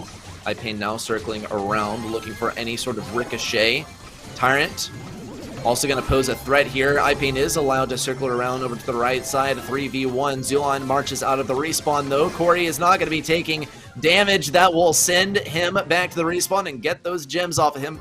Tribe Gaming claiming the first victory here and establishing the momentum in their favor. It's what we expected, right? I called the comp and I got it right, Ready. What can I say, right? They're gonna run what they've always ran, right? They're gonna run the Stu on Tyrant, they're gonna have the 8-bit, and they're gonna have Zulan on the Rico, right? The real question is not what Tribe is gonna run, but what LDU can run to beat Tribe, right? They tried to run the same comp, but switch out the Stu for a Colonel Ruffs, and it didn't work, right? The Sandbags does provide cover, but Zulan just has so much extra damage, especially with the extra bouncy star power, right? Bounce it off the walls, deal extra damage to the sandbags, and those things are gone in a matter of seconds, right? And without the sandbags, then you're outranged and you're out damaged, right? So now they're gonna have to go back into their books, reread the rules, and find out what they're gonna do next, right? And speaking of next, we're gonna have this match coming up right now, right here, and it's going to be a little bit of a change. Corey this time, not going to be playing the mid, but going over towards the Sprout, something we have not seen today on this map. However, LDU, they're sticking with what they were running last time, right? They have the same exact comp, same exact lanes, but with a different comp over on Tribe, things could be a little bit different this time. Yeah, take a look at Corey over here on the lane versus iPain. This is a clear win for Corey. Known for his Sprout play, and Sprout known for being a nice counter to Rico. This is going to be unfortunate stuff for iPain, who is going to keep on trying to win this lane. Meanwhile, at mid, another great counter.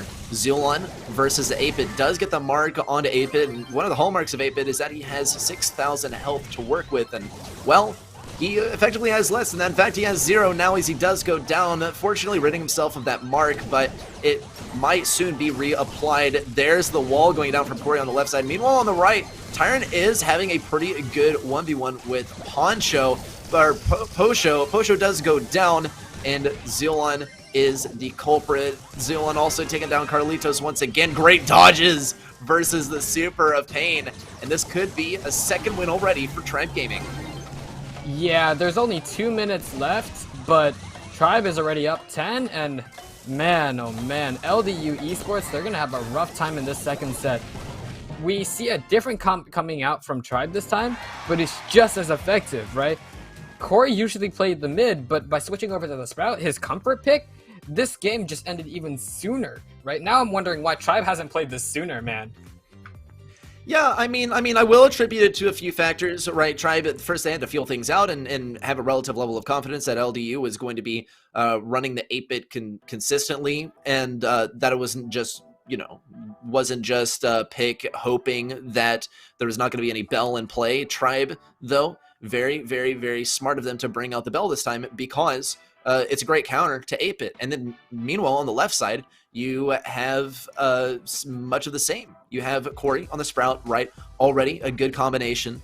And then you have a Rico for his opponent. Now, iPain's a great Rico, but very few Ricos are going to be able to deal with a Sprout, right? You have the ability to shoot over the walls and also Ricochet. So if you are in a position where you're able to get a good Ricochet, hey, guess what? So is your enemy, and they have longer range than you, and they have AoE on their attack, and they can kill you in 3 shots, and they also have a wall to work with to completely block out the lane if they feel like it, and then they throw over. I mean, there's not a more perfect counter for Rico than Sprout, and I think this was a full counter by Tribe, but it was also them saying that, yeah, I mean, if we don't play against something that this counters, we are still pretty confident that we can grab the victory.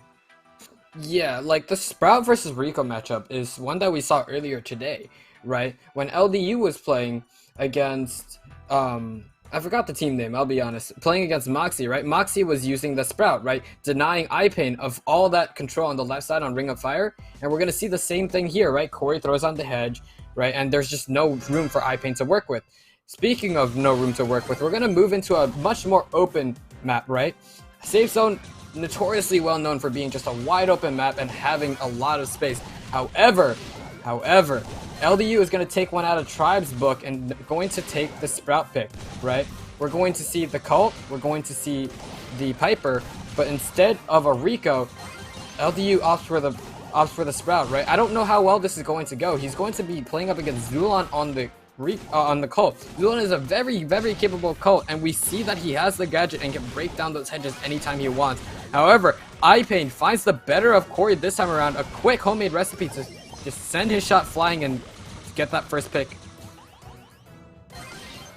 All right, LDU over on the right side are making some headway. Corey almost gets taken out by that overgrowth from Sprout. Zulon fires away, but is not able to take him out completely. There's a kill from Corey onto iPain. Tyrant now coming around the right side, has that super. Down goes Posho, and the damage pours in through those cracks in the defense. LDU Esports, they only suffer 10% damage here, but it is definitely a difference maker as Tribe Gaming is now in the lead. Meanwhile, on the left side, we do see Zulon breaking open the left side. Carlitos has that hedge to work with, and boom, look, Band-Aid solution.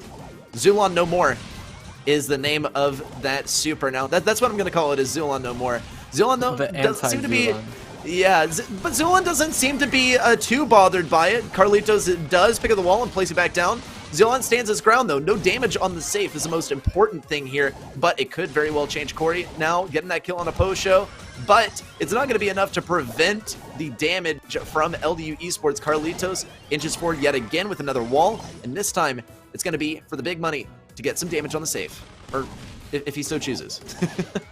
Yeah, Carlitos is running the overgrowth, right? His shots every once in a while are going to have a bigger radius, and whenever he wants to, he could just use his gadget, destroy his wall, and replace it, right? He has almost an infinite supply of walls as long as he lands those shots, and he's hitting so many shots, right? Tribe thinks that they're safe from Carlitos' range, and then all of a sudden he has an overgrowth shot that just has double the radius. And meanwhile, there's 10 seconds left. Tribe Gaming is already down 72% and has only dealt 10% to LDU. This is a very good showing from LDU so far. Tyrant's gonna run in with a Rico, try to find some shots, but Posho's gonna retaliate, shoot some over towards the safe, and LDU Esports is going to take Heist from Tribe Gaming. Wow, shocking. But hey, I mean, if there's any mode to do it, it is going to be Heist, right? Because Heist, it really can go either way. It does feel like if you get a good push, or like if you got a push to begin with, and then you're able to play your cards right, then you can take the whole entire game from there. It really does rely on, you know, a pretty intense mid-fight. And then once you're on the safe, that is when you have to get great value. You can get more pushes onto their safe, but not make as impactful of pushes. And that is what makes this mode kind of frustrating and leaves, you know, a lot of questions up in the air for players. So that is why it has been banned out so frequently. So it is pretty surprising to see it picked by Tribe Gaming here. Also, notably, Tribe Gaming is not going to be getting the first win here. So LDU Esports, fortunately, they're spared from the match point for now, spared from that momentum shift and spared from the stress that comes with it. Tribe Gaming, though, now have kind of had this blow up in their faces, and the Sprout pick, I think, was the big difference maker. I was very suspicious of it at first because it doesn't really mesh well with the rest of the brawlers on the roster of LDU Esports, but Sprout was an independent unit. Sprout was a one-man army on the left side, and I think the biggest mistake was that Tribe Gaming was complacent, and they were just going to wait for the wall to break down. But LDU, they were running Sprout's second gadget, so they could pick up the wall and place it back down and farm up supers. I mean, the amount of control that that's able to provide is shocking. Tribe Gaming, how will they retaliate? That's a big question. Ooh. There's going to be a little bit of a change in the comps now, right? We're going to see Daryl on both sides, a little bit of variety, right? We're going to see Poco and Max on one side while we have the Byron and Pam, right? So double heal versus heal and speed, right? Zulan's going to get a very quick gadget, and Payne's just going to go right into the bushes. Tyrant's going to retaliate as well. He's going to roll right back in, and now it's just a bit of a base race.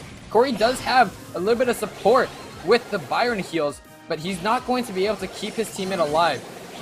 It's going to be very, very different, because here we see that Tribe hasn't taken any damage. iPain rolled in but didn't find anything, while LDU is busy trying to fend off Tyrants and Corey and manages to take 19 in return.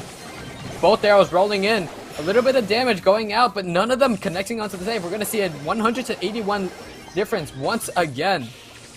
And now we're going to we need to see LDU do something with Pain, right? Tyrant's got another roll, a very good super with Corey, connecting with 2. A counter roll coming in from LDU Esports side on the Daryl. Not going to find a kill just yet. Tyrant's going to roll back out. He's going to survive thanks to the healing from Corey.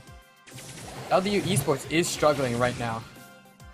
And they definitely are. It's the pressure of this comp that Tribe Gaming is playing very, very well. But here's the speed, the roll in from iPain, the heal to follow it, and the kill. And iPain's all on this save. So is Pocho, so is Carlitos. And this is when the impact needs to happen on the save. Meanwhile, though, LDU Esports save is getting torn to shreds.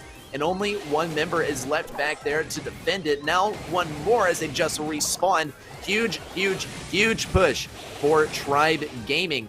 Lots and lots of value. You never want to allow Tyrant on the Daryl to get on your safe, and that's exactly what happened. And there's the damage from Corey as well. Injection would secure the win, 292, and that's it. Tribe Gaming is headed to the match point. Ooh, I don't know. I was expecting to see LDU Esports win, right? Like, I wanted them to take Heist, take us to a set 3, but now with Tribe retaliating, right, they are definitely more solid on this Daryl comp, right? The communication is better, their comp was better, they had more heals, right? Just all around more solid, especially on the defense, right? You see Payne going in, right? At first he rolls, but he hits the side and goes all the way to the right instead of landing on the save. Meanwhile, Tyrant got his roll perfect dead on, hits the save, and gets a bunch of damage on, taking them down to 81, and it just snowballed on from there, right? There were a few base races here and there, but even with one member of Zulan on the safe defending, he was able to fend off 2 players, while the other 2 on his team, right, in the form of Corey and Tyrant, they're just wailing down on the safe, and it doesn't seem like LDU can do anything about it. Yeah, and that is the issue that they faced in that situation, is that Tribe Gaming is, very effective at this, and I think this comp is usually seen as like we play this, and if they're not ready for it, then we win. And that's not the case at all, because Tribe Gaming, they didn't have a counter for it. I mean, they were playing relatively the same thing, but they also played it better, if you ask me. Especially we see Tyrant getting amazing value while he was on the safe. And LDU Esports, right, they got Daryl on the safe, and now Daryl's like, wait, what do I do? No gadget, no, like a couple shots. That the preparation was definitely different, because LDU Esports, their entire team is on Tribe safe, and that's seen as a win condition. It's like, okay, well, I can stand in one spot and I can auto aim, and now I can win. But it's not the case at all, right? It definitely isn't. And going into this next one, right, I don't think either of us were expecting the Daryl, right? I was like, okay, there's the Daryl. That's a little bit, that's something you don't see every single day. And then there's 2 Daryls, right? That's definitely something I've never seen on this map. But Going into this third one, right, Tribe Gaming wants to finish this out. They don't want to give LDU the chance to take it into a set 3 and maybe like upset them, right? So Tribe Gaming is going to go a comp that can shut this out right now, and LDU knows that, right? LDU knows that if they lose this, it's over. They can't keep playing, right? So they want to win this one, take it to a set 3, and claw their way back into this match. And Tribe seems like once Tribe has a fire lit under them, they will do anything they can to win. And once again, we're gonna see one Daryl, but Tribe is not playing the same game. They've got the Rico, they've got the Piper, and they got the Colt. They are going to severely outrange the comp that LDU is running, which was Tribe's old comp. And Corey does find the first pick onto Posho very, very early on. Tyrant is going to be like poking out Pain. Pain taking a few shots here and there. A quick super coming out from Tyrant. Doesn't find the kill, but Corey's going to finish off what Tyrant started. Posho, very, very low. Carlito knocked down to less than half. And Corey just tapping away, out damaging Carlito's heals. Pain does have super. He's going to roll into Zulan, getting an amazing, amazing double boop. And now Tyrant left alone on the right side. I don't know what LDU can do to stop Tyrant. He's got so much control, and Zulan does find the kill onto Pain. So Pain will be coming back to contest Tyrant, but I don't think it's going to work out. All right, LDU Esports, they keep on getting closer. It's a strategy of suffocation as they keep on healing up, but down goes Posho and down goes the rest of the push with it. It all collapses once one crucial member is eliminated. LU Esports, though, they spawn just in time to get some defense here. One more bullet hits the safe, though, and it's over. Tyrant is a perfect candidate for this, but he's not able to get it quite yet. The tanks are strong. Tyrant won't be able to get it. Wow, 112 remain. If Zulan gets a super, it's over. If Corey is able to jump over, it is done. And LDU Esports, they know it too well. Tyrant has a super. He's got to go. Get rid of him. Posho and Pain hone down on him. There's a super from Zulan. Nope, not going to hit either. LDU Esports maintain their position. And classic Protesto. Zulan ending it off and sending Tribe Gaming to the next stage of this tournament.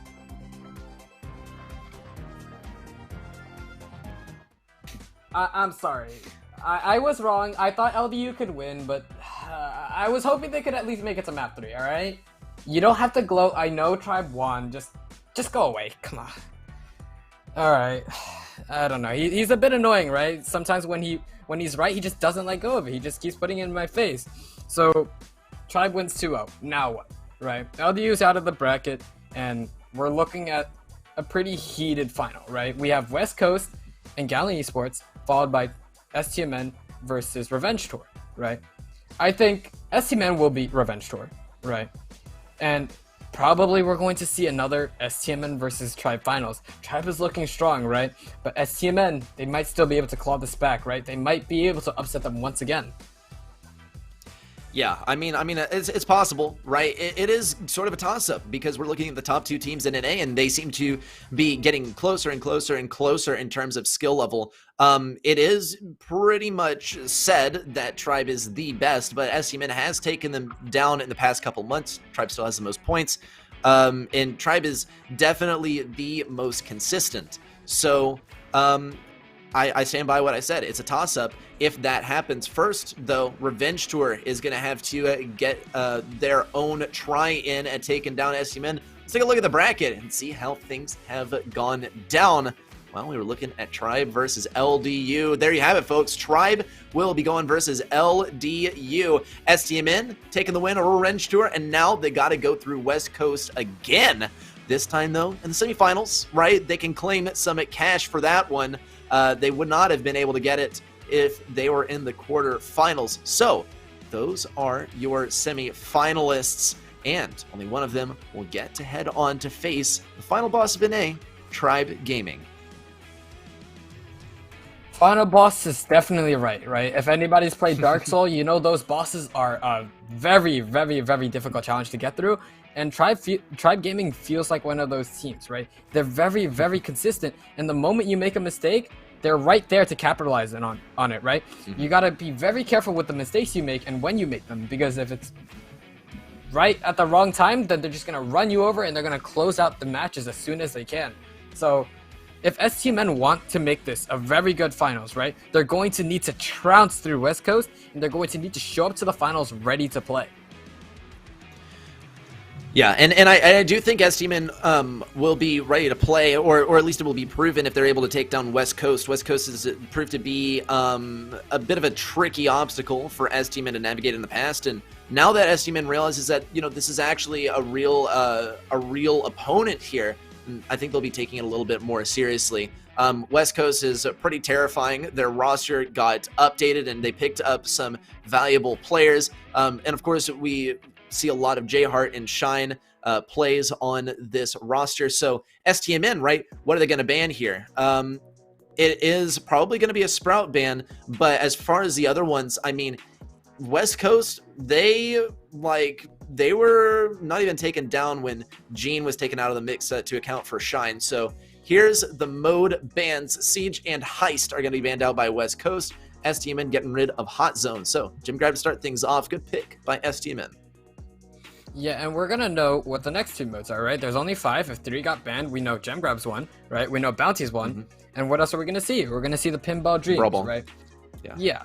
So when we look at the maps, right, we're gonna have to look at the brawlers as well. Obviously, my favorite, Rico's once again going to be in the mix, right? I don't see him getting banned, right? He's a very strong pick here, but there are so many other picks that they can't risk giving up, right? The Brock, the Ash, right? Sometimes the Mortis or the Buzz that we've seen from Tribe, right? Even the Leon that we've seen STMN banned a few times, right?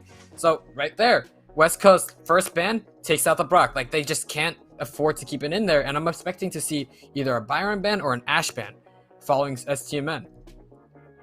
And when it comes to Pinball Dreams, it definitely is about the pressure, right? We've seen Pinball Dreams being played out. The B was strong there, so maybe that's something that might get banned, but still, I don't think it's going to get banned. Yeah, I mean, here comes the first ban from West Coast, and it's going to be Brock, okay? So STMN, they got to ban out a couple brawlers. Now, whether they deliberately throw away a ban in order to force West Coast to choose between 2 brawlers that they obviously do not want to play against, yeah, that's... well, I mean, I think it will be employed by STMN, right? Because now we're kind of at a different... we're talking about 2 teams that are kind of on a different level. I mean... mostly speaking about STMN here, though. So, I mean, it is going to be interesting to see what they ban. I think they'll get rid of Sprout, and I think they'll probably get rid of Gene or Ash. I think they do see West Coast as the underdog in this situation, so they will be getting rid of Ash, because West Coast, provided an Ash, would, I think, be able to take a W from really anyone, given that they're not prepared enough. Like the Ash, even if you are prepared, right, unless you are running like 2 or 3 tank counters, is going to be very difficult. Like even a Griff sometimes, right, one of the best tank counters in the meta right now, right, alongside a B, is going to struggle against a Byron Ash, right? The sustain, the damage, the speed, the pressure is very tough to deal with, especially if you don't have high damage, right, fast reload speed, and consistent health. And we're going to see Stamina ban the Stew, not a ban we've seen so far. A Mortis coming out from STMN, followed by an Ash ban, right? We're not going to see, you know, the usual Byron ban, right? We're not going to see the Buzz ban, so that's in play, right? We need to be very careful of the Buzz as well, because STMN clearly doesn't want to play against any fast comps, right? That's why they got rid of the Stew, and that's why they got rid of the Mortis. But there's still a few fast brawlers in there, such as Buzz, that can just like sneak their way in there and take them off guard. So this is what I predict, right? Stu, he's gone, okay? Bell, available. There is no way we see 8-bit now, okay? Now I'm saying with utmost confidence, I would bet money on this. No 8-bit play, okay? It's going to be a Bell 1v1, and I think... No. The friend can keep his thoughts to himself, no. Choke. He says the Bell might be played once, right? But then they're going to get switched out for an 8-bit once the Bell doesn't work, right? We've seen the Bell being played here, and he thinks as well. Like, he agrees with me, right? Bell can be played, but once it doesn't work, then they're going to switch it out. Like, come on. Ready? I've got a better track record so far, right? I predicted Tribe's play, I predicted a few more, and I don't know. I see it seems like a caster curse, right? It might be. It just might be.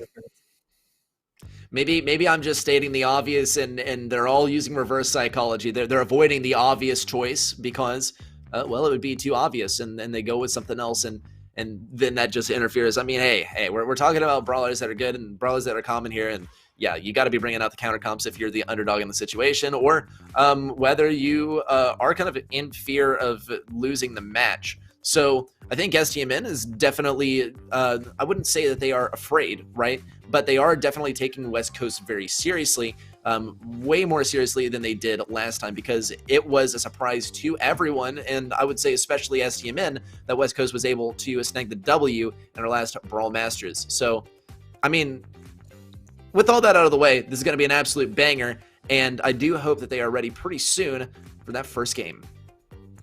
Yeah, like, as the players ready up, right, we can already assume a few things. Rico in play. I know Bobby is going to be on that Rico, right? Bobby has just been the staple Rico player. He's been very good on it, right? We've seen him use the gadgets very well. We've seen him snipe people with his super. His bounces are very fast. His reflexes are very fast. He has very good decision making, right? But now, when it comes to the rest of STMN, there are a few question marks when it comes to the players, right? Because we know that they have 4 players on their roster, and not all 4 players can play at once, right?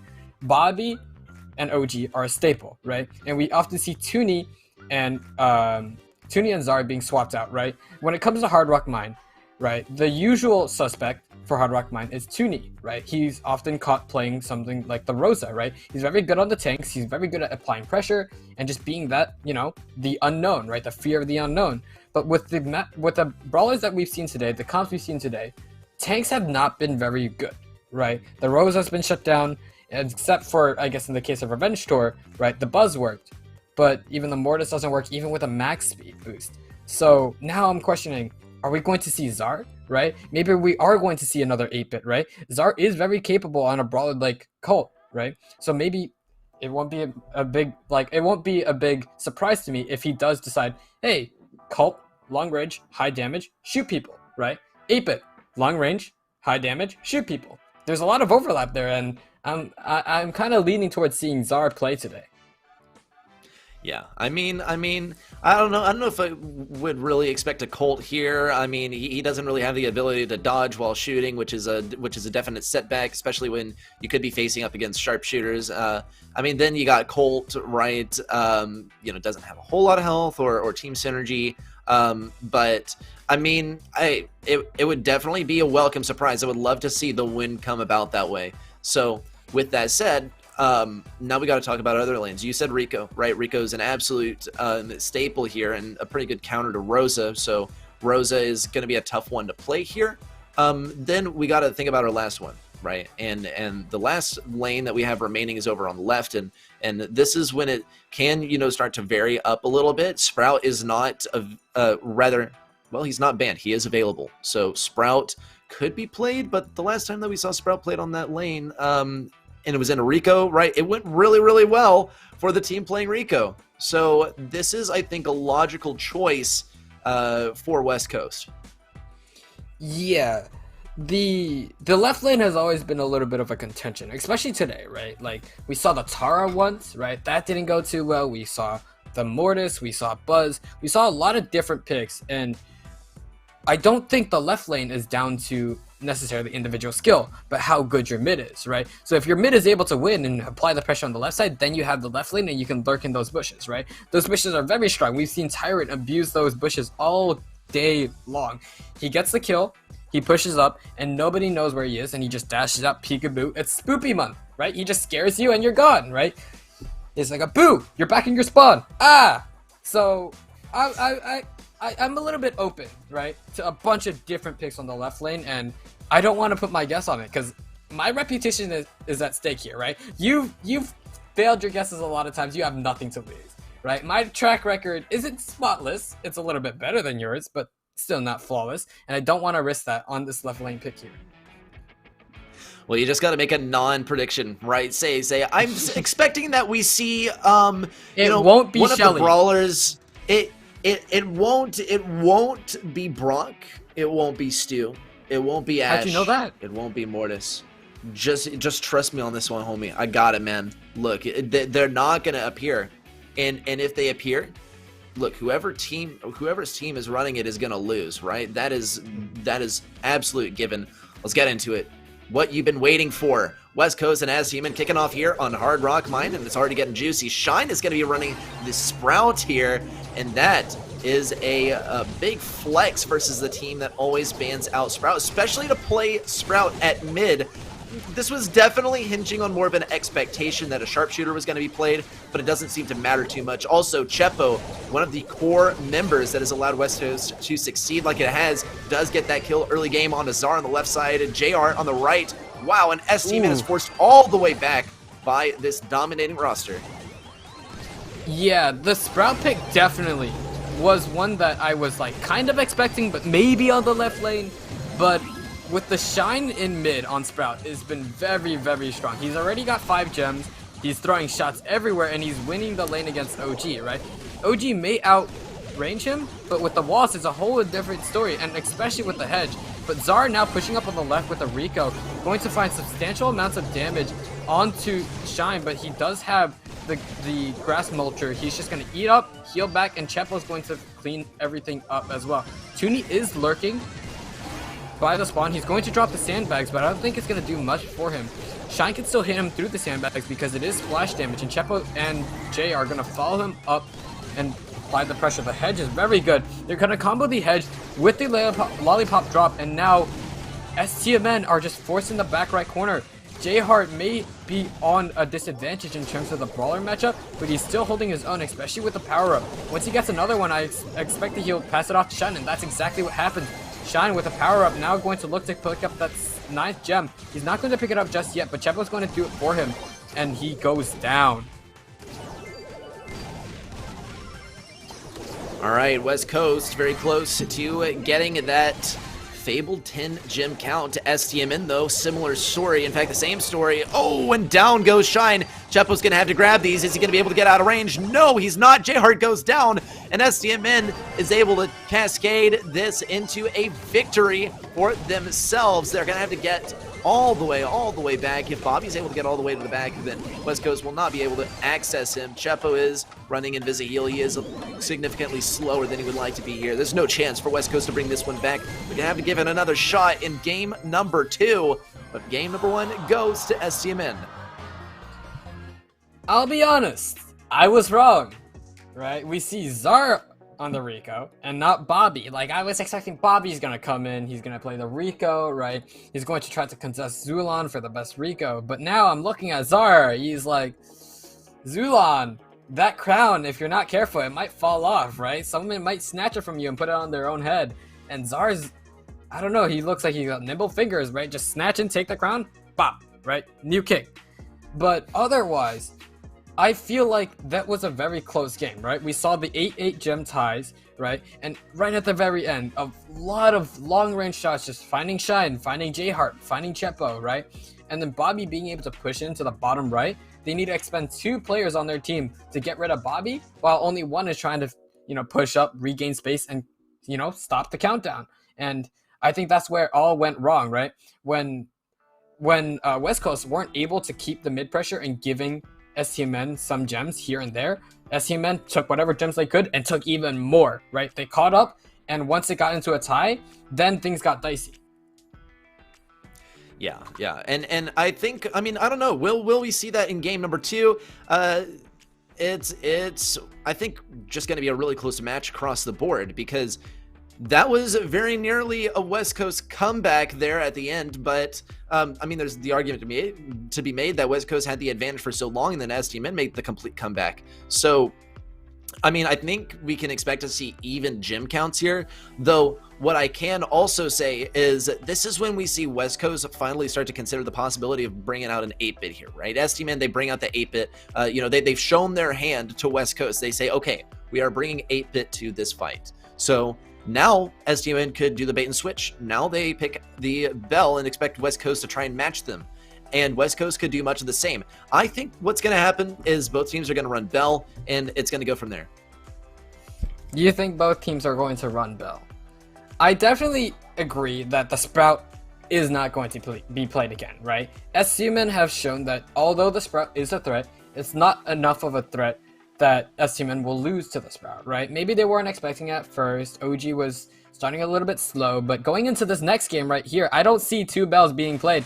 And just like that, no 2 bells. We're going to see a Max and a Rosa on both teams, but the big difference is that we're going to have Shine on the Leon and OG on the Sandy. There's a little bit of invisibility for both sides, but one is a little bit more individualistic than the other. All right. J-Heart does get those unfriendly bushes out. Toonie, though, is not going to take too much damage. I mean, it's Toonie, dude. But there's a speed onto J-Heart to bail him out of that situation. Toonie, though, is still able to stick over on the right side. Meanwhile, Shine does help get rid of, in tandem with Chepo, Zar and West Coast are able to circle back to mid. OG, though, is looking especially impressive over here on the right side as he is pushing in on the left. Shine will look for this damage on the OG. There is the Sweet Dreams gadget. OG has the super. He doesn't fire it off. Chepo gets these great dodges versus Zar. There's a speed from Zar. Chepo has to get all the way back, and Shine does chase after Toonie. No kill for Shine. No kill for J-Heart either. Great use of the Sandstorm by STMN as they are racking up these gems, amassing just a lead of 2 gems over West Coast, but a lead nonetheless. A good speed boost coming in from Zar to give Toonie a little bit of speed. He's going to pop the shield, use it again to try to escape. J-Heart's going to match his energy, pop his own shield, and it looks like Toonie's about to go down. Shine and J-Heart work together to take down the big Goliath known as Toonie. OG's going to retaliate with his own little Sandstorm, try to force them back. Fear of the unknown. A big 3-man speed. Toonie's going fast. He's going in a great sleep simulator gadget, sleeping both sides of West Coast, and that's going to give STMN the 11-4 gem lead here. They're all pinching together. They know where Shine is. Shine was invisible with the Invisi-Heal, giving him a little bit of extra sustain. Another speed boost, giving both Toonie and Zar the speed boost. J-Heart pushing in with the shield, but it's not going to be enough damage to take down either Toonie nor Zar. A 2-0 victory here for STMN in set number 1. It's going to take us into set number 2. Finally, the map of West Coast choice. It's going to be Brawl Ball, and this is when they had, you know, an amazing showing on Pinball Dreams. I know Choke is very happy about this one. Love to see the Rico. I'm expecting to see a little bit more Max and Rosa action. It seemed to be especially prevalent here on Hard Rock Mine, and it honestly doesn't make any more sense anywhere else besides Brawl Ball. Now, Rico, though, still on the table. Any sort of tank counters are still on the table. We could see some Spike. We could see a little bit of Surge action in order to deal with it. Bell, right, also. But, I mean, Chuck, we talked about this. Like, Bell is one of those where she has to have line of sight, and there's so many obstacles on the map that tanks are going to be using those so frequently. Bell's going to have to not be able to use her long range really to her advantage, which is unfortunate. Yeah, but the thing we do need to keep in mind is that Griff is not banned, right? Griff using those gadgets late game is going to destroy so many walls, right? He's going to be a great tank counter. In tandem with Bell, if you mark someone, hit them with the Griff super, they're pretty much out of the fight for the next 10 seconds, right? They're going to have to go back and heal, and if they don't go back and heal, then they're just going to end up dying, right? If they don't die in the first place. So I'm expecting to see a little bit of a slower approach, right? Maybe a Max Rosa would catch someone off guard, but otherwise, I'm expecting to see a lot of Surge, as you said. Spike was shown to be a very good pick, right? Maybe even the B. B's very solid mid. The slow helps shut down a lot of the pushes. Even if you have a Max Rosa speeding towards you, you throw a B super at them, and there goes the push, right? They're back down to normal speed, and you get to deal a lot of damage. You can kind of just auto-aim your shots, 3,000 damage, 1,200 damage, another 3,000 damage. Very, very strong pick there against tanks and just against other sharpshooters in general. Yeah, and that is going to be like the sort of rock, paper, scissors of this map is which one are you going to run, because you cannot get too broad, right? Rock, paper, scissors, there was a team called Rock, Paper, Scissors in the East Asia Finals this month, and I thought that was hilarious because it's such a good metaphor for how competitive can feel at times, and some would say it feels all the time. Are you going to run the counter? Are you going to run the classic? Are you going to run the counter to the counter? It is a tough call. Let's see what our players are using. We do see Shine on that Surge, J-Heart on the Sandy, and Chepo on the Max. A speedy, useful comp. High utility from West Coast, but STMN doubling down on the tankiness. They want to walk this one in, but how are they going to be able to manage it? Toonie does get that first kill. Chepo has to defend this goal all by himself now, but he's just not going to be able to do it. Toonie walks it in, and STMN already have a goal on the board. Speaking of speedy, like STMN just go right in. Toonie pops the gadget. He's fast. The pneumatic booster is just very, very quick. He's going to pop the super, going to pull in J-Heart, and he's going to find the kill. Unfortunately, Bobby does go down, but it seems like Chepo's going to get pinched by OG and Toonie again. So now it's just left to Shine. He is level 4, so he does have a lot of range, and he does do good against clumped up opponents, something that we see very often when it comes to double healer and double tank and healer, right? Now they're pushing up. Toonie does have extra health, and the sleep simulator comes through, but Chepo's going to wake up Toonie, and Toonie's just going to walk in, throw it, with the help of Zar's little bat, just knock him out. Right, he can't pick up the ball if you're knocked all the way back in the side of the spawn. So Toonie's like, I got the opportunity, I'll kick the ball, and there we go. That's a very quick set now for STMN, and it'll be interesting to see how West Coast respond to that, right? Because STMN is known for playing aggressive and slow and aggressive and slow and aggressive and slow. So now West Coast has to read, are they going to double down on the aggressiveness, or are they going to slow down and try to poke us out, you know, go for a little bit of map control, right, just edge them out. It's a question that even I don't know the answer to, and I hope that West Coast has a good answer to it too. Yeah, I mean, if they don't have a good answer to it, then STMN's going to wipe the board clean, a 2-0 and a 2-0, and that's all West Coast is going to have to show for making it this far in Brawl Masters. Well, aside from a nice chunk of money, $200 for just making it to this stage, but we're talking, you know, a pretty big difference between third place or fourth place and getting second place, or even just claiming the chance to face up against Tribe once again. So it could be the same Brawl Masters, it could be a different Brawl Masters from what we saw in week number 1 in the finals today.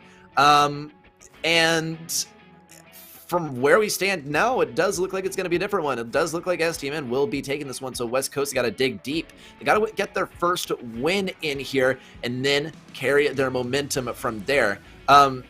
Even considering Brawl Ball is their mode of choice, right? I mean, they chose it over Bounty, and I think most people would choose Brawl Ball over Bounty, even not in competitive. So what is West Coast going to do now? They just faced against tanks, and they are going to be going a tank counter, and STMN is going to be playing the tank counter as well. Almost an even match here. In fact, an amazing matchup over here for J-Heart. At least to start things off, interesting to see the mutually assured destruction on the left side. And Chepo claims the victory at mid. West Coast will get a chance to push up. Chepo has that slow ready to go. Pretty much a kill waiting to happen. Ooh, and the combination between J-Heart and Chepo claims 1 life on the left side. Chepo now will get to put this one in if he's careful. Zar is going to shoot at Chepo. Shine puts it in. A great pass there.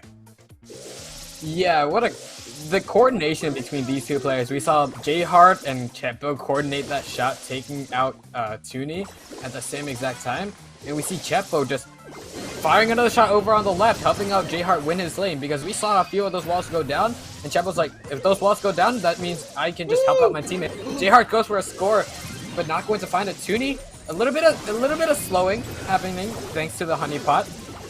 And we're going to see Zar retaliate, TP in on his own, right? Try to take care of things on his own, but that's not enough.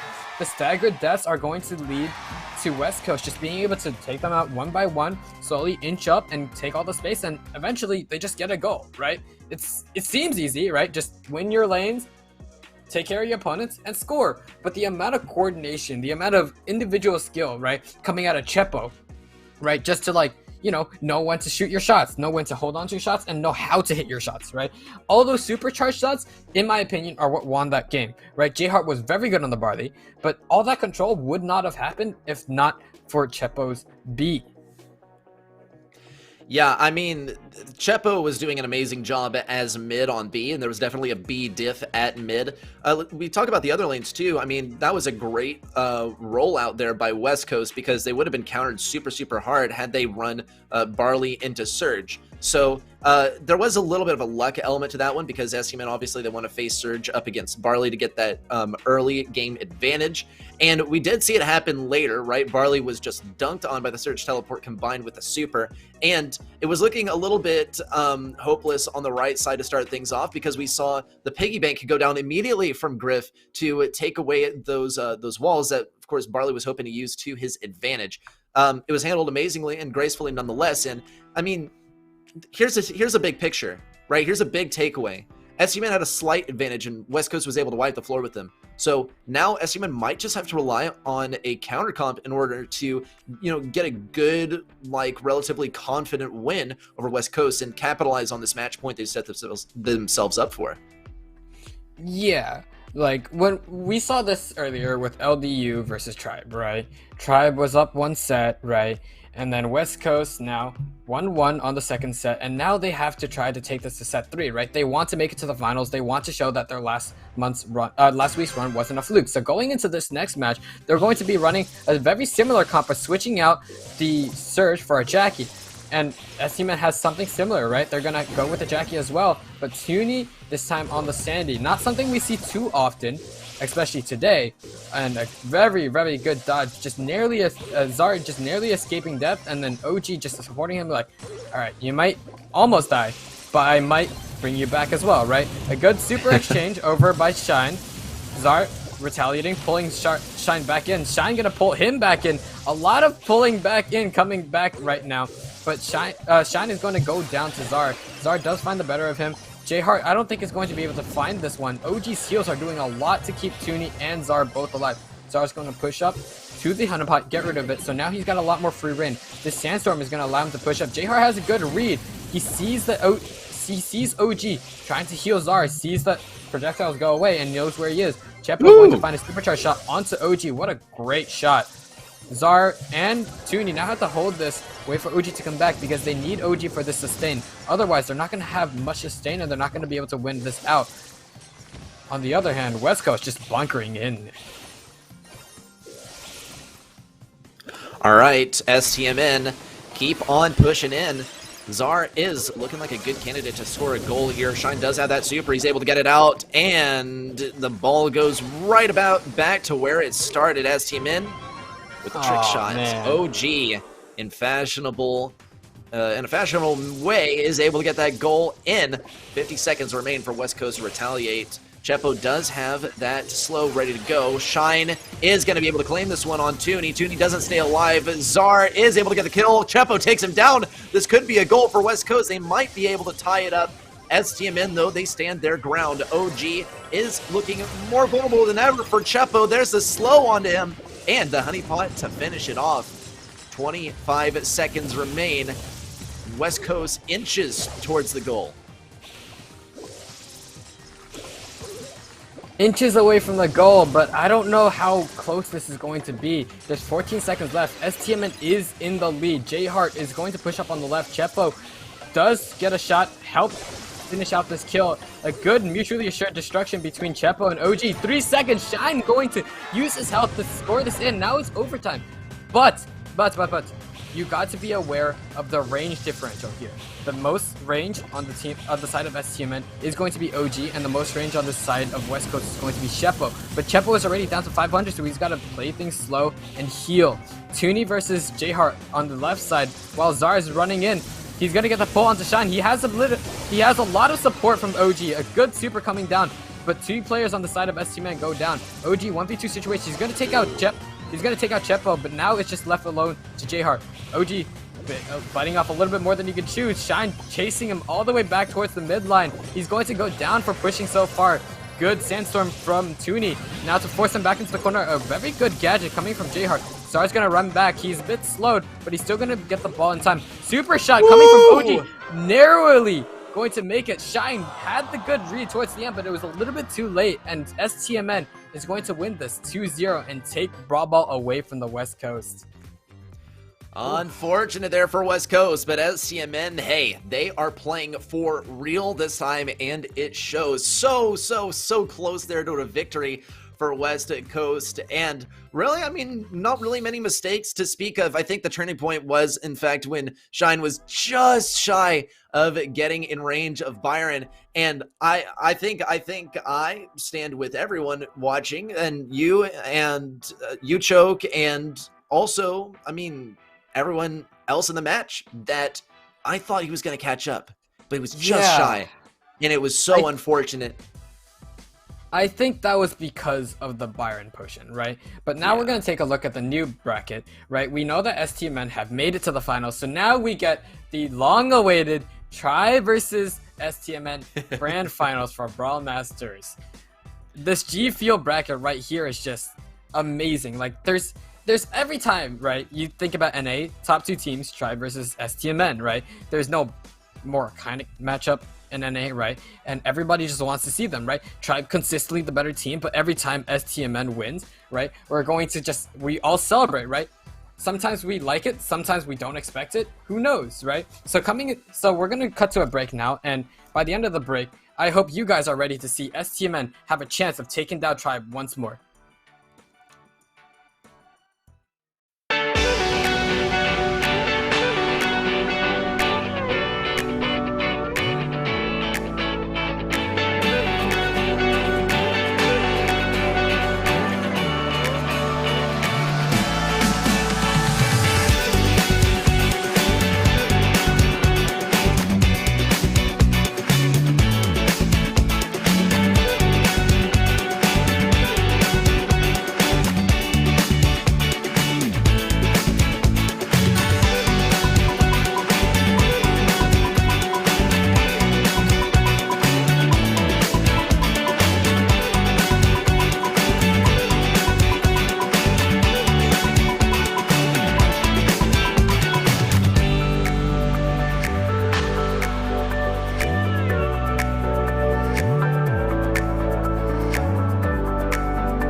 Welcome back, everyone, to...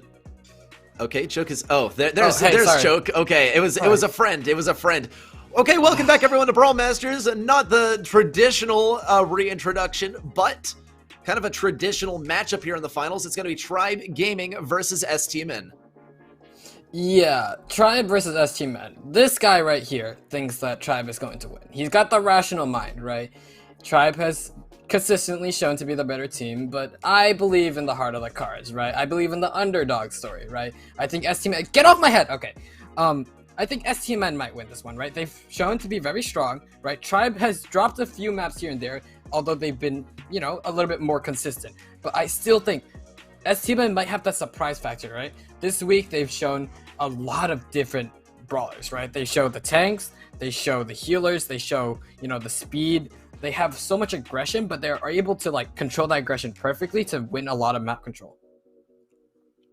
Yeah, and Tribe, I mean, Tribe is, you know, more of a passive gameplay sort of team, and STMN have definitely adapted themselves in order to adjust to that for this specific matchup, and it has worked in the past 2 monthly finals, the premier tournaments. It has worked, and Tribe, I mean, they took the last one, right, in a very, very clean fashion, and they've taken down all their opponents in a very, very clean fashion, not even dropping a game. STMN, they dropped one, right? But I mean, if that's any metric to go by, then, you know, maybe Tribe Gaming is better prepared for this one. So we'll have to wait and see. I mean, our draft mode is currently in the works to get those map bans, those mode selections, those brawler bans, and we are actually just waiting on the brawler bans. And Choke, I mean, these are some interesting mode bans. We've definitely left open some important modes that usually get banned. Yeah, let's break this down. So Brawl Ball, a little bit of an aggressive mode, right? Usually favors STMN with the tanks, so Tribe Gaming doesn't want that. They don't want Siege either. A little bit of a pick, right? Tribe known for their map control. Maybe they wanted to play Siege, but maybe, you know, they're going for a little bit something different. Hot Zone's not going to be here either by favor of STMN. They do not want to play Hot Zone. Tribe has shown time and time again, they're good with the triple healers, they're good with the tanks, they're good with the anti-tanks, right? They're very strong in Hot Zone, and STMN does not want to play against that. However, the mask we are going to play, the good old Hard Rock Mine, right? Rico, just right off the bat, that's all I'll say about it. Bounty, not a map we've seen today, right? It's something that, you know, we'll find out whether or not it's going to work out well. And Heist, we've seen a little bit, right? We haven't seen too much from STMN in terms of Heist, but we have seen Tribe play a lot of different faces on the side of Heist. Yeah, and I'm also, like you, Choke, I'm very interested in what's going to happen on Dry Season. We haven't seen it played once today, and it does seem like brawlers usually try and stay away from it. Okay, STMN with a Sprout ban, so I think that win by STMN over West Coast was the second win that they have gotten this year where they didn't ban Sprout. And I think the only other game that they didn't ban Sprout, or the only other match where they didn't ban Sprout, they lost. So this is STMN like making some developments in the Sprout thing, right? Because this Sprout ban is probably going to cripple them as they head on to Worlds if they're you know, not able to overcome it. But hey, I mean, there's an argument to be made that, you know, Sprout is just that impactful, and it's not just like a personal thing. It's a meta thing. Anyway, Brock is also going to get banned out, which leaves it in Tribe's hands whether they're going to ban out Buzz, whether they're going to get rid of Ash, whether they're going to get rid of Byron or Leon, whether we're going to see Ash and Byron every single game is up to this last ban. I think they're going to get rid of Ash, right? Especially with the second map being Bounty. If Tribe lose the first map, right, because it is STMN pick, then we're going to go into Bounty, and there's no way that Tribe wants to lose this match. So they're going to ban out the Ash to deny any possibility of losing Bounty, and then they can claw it back in Heist, right? Obviously, they've been banning Mortis Buzz, right? But in my opinion, a Byron Ash is much scarier than something like a Byron Buzz, right? At least with Buzz, you have a few options, right? If you're on Piper, you can jump away before he connects the hook, right? But when it comes to something like the Ash, he just kind of runs at you, right? And he just like slams his broom down and like, oh my god, there's so much dust in my face. I have allergies to dust. Oh no, right? So I think Ash is probably the biggest threat that Tribe have to deal with, and they are considering it, right? Like, we can see that there's no ban coming in yet, so they are like keeping in mind, like, we could ban Ash, but what happens if we ban Ashe? Like, what else could STMN play? And I think that there are a lot of options for STMN to play, even if it's not Byron Ashe, and especially on maps like these, those are very viable options. Yeah, and we'll see what that last ban is coming in pretty soon. I mean, there's a high likelihood that it's Ashe, but the amount of time that has passed between those two bans by STMN and the lack of the ban by Tribe Gaming yet is showing that the cogs are turning behind the scenes, and there's some serious consideration as to not banning Ashe and choosing something else instead. Buzz is going to be the ban. Ashe is available. Byron is available. Hard Rock Mine, Dry Season, Safe Zone. I mean, the only Byron Ashe map that I can really see happening here is Dry Season. Hard Rock Mine, maybe. I mean, if you run like Byron up the right lane or something. Keep in mind though that the counters are also still present, and if you don't play the counters, then you're not going to win against Byron Ashe, right? But if you're playing the counters and you're not versus Byron Ashe, then you're not going to win either. So rock, paper, scissors in its truest, most distilled form. It'll be interesting to see if Byron Ashe makes his way into Hard Rock Mine, right? We've seen the Rico, we've seen 8-Bit, we've seen Stu, right? We've seen Max a few times, we've seen STMN pull out the Sandy, we saw West Coast and a few other teams with the Leon, but I don't know how Byron Ashe is going to fit in. Obviously, Byron Ashe is a very strong combo, but is it a strong enough combo to shut down something like a Stu, something like an 8-Bit, and something like a Rico, right?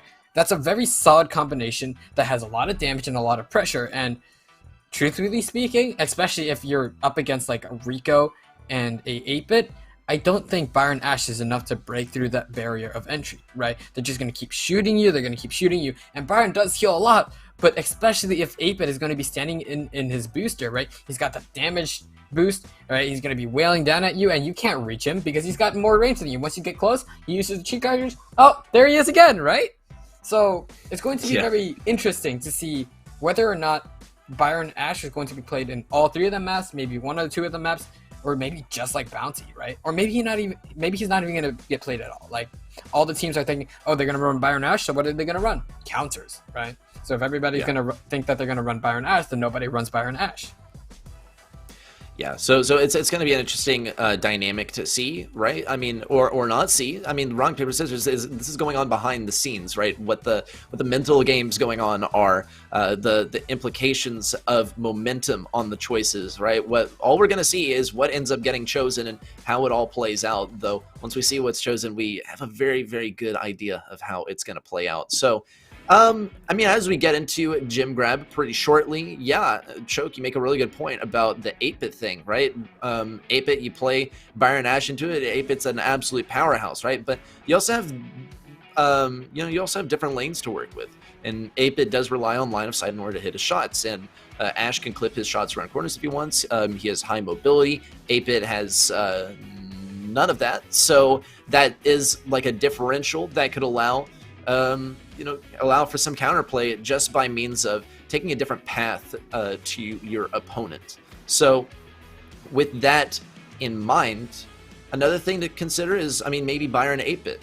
Byron in the damage booster, more healing on an 8-Bit. 8-Bit becomes even more of a powerhouse. The thing that you got to consider most of all is the Stu. And Stu is going to struggle to deal with that because 8-Bit, you're not going to be able to play without Stu here. And that does not leave a lot of options for the third brawler in that roster. Yeah, so going into this game right now, right, I think this is going to answer a lot of our questions as to what's going to be running, and there we go, there's the Byron Ashe, right, but the third, as you called, is going to be a little bit different, right? Tribe is going to be running, oh, wait, no, they're all running the same, never mind. So Tribe and STMN both running Rosa, Ashe, and Byron double Ashe, but Toonie seems like he's going to be losing a little bit here. He's going to need help from OG, but OG's not helping at all. He's dead focused on Corey and Zulon. He's going to get caught out by Zulon, and Bobby now all alone without his healer, and Toonie also goes down to Tyrant. Bobby does find the kill onto Zulon, but I don't know if he's going to be able to get out alive. It seems like he's got the strays, and he's going to be able to do so. Tyrant going to pop the shield, and it's going to take Bobby out on the Ashe. OG does invest a potion in there, and Zulon does invest a super, but Toonie is just punching away.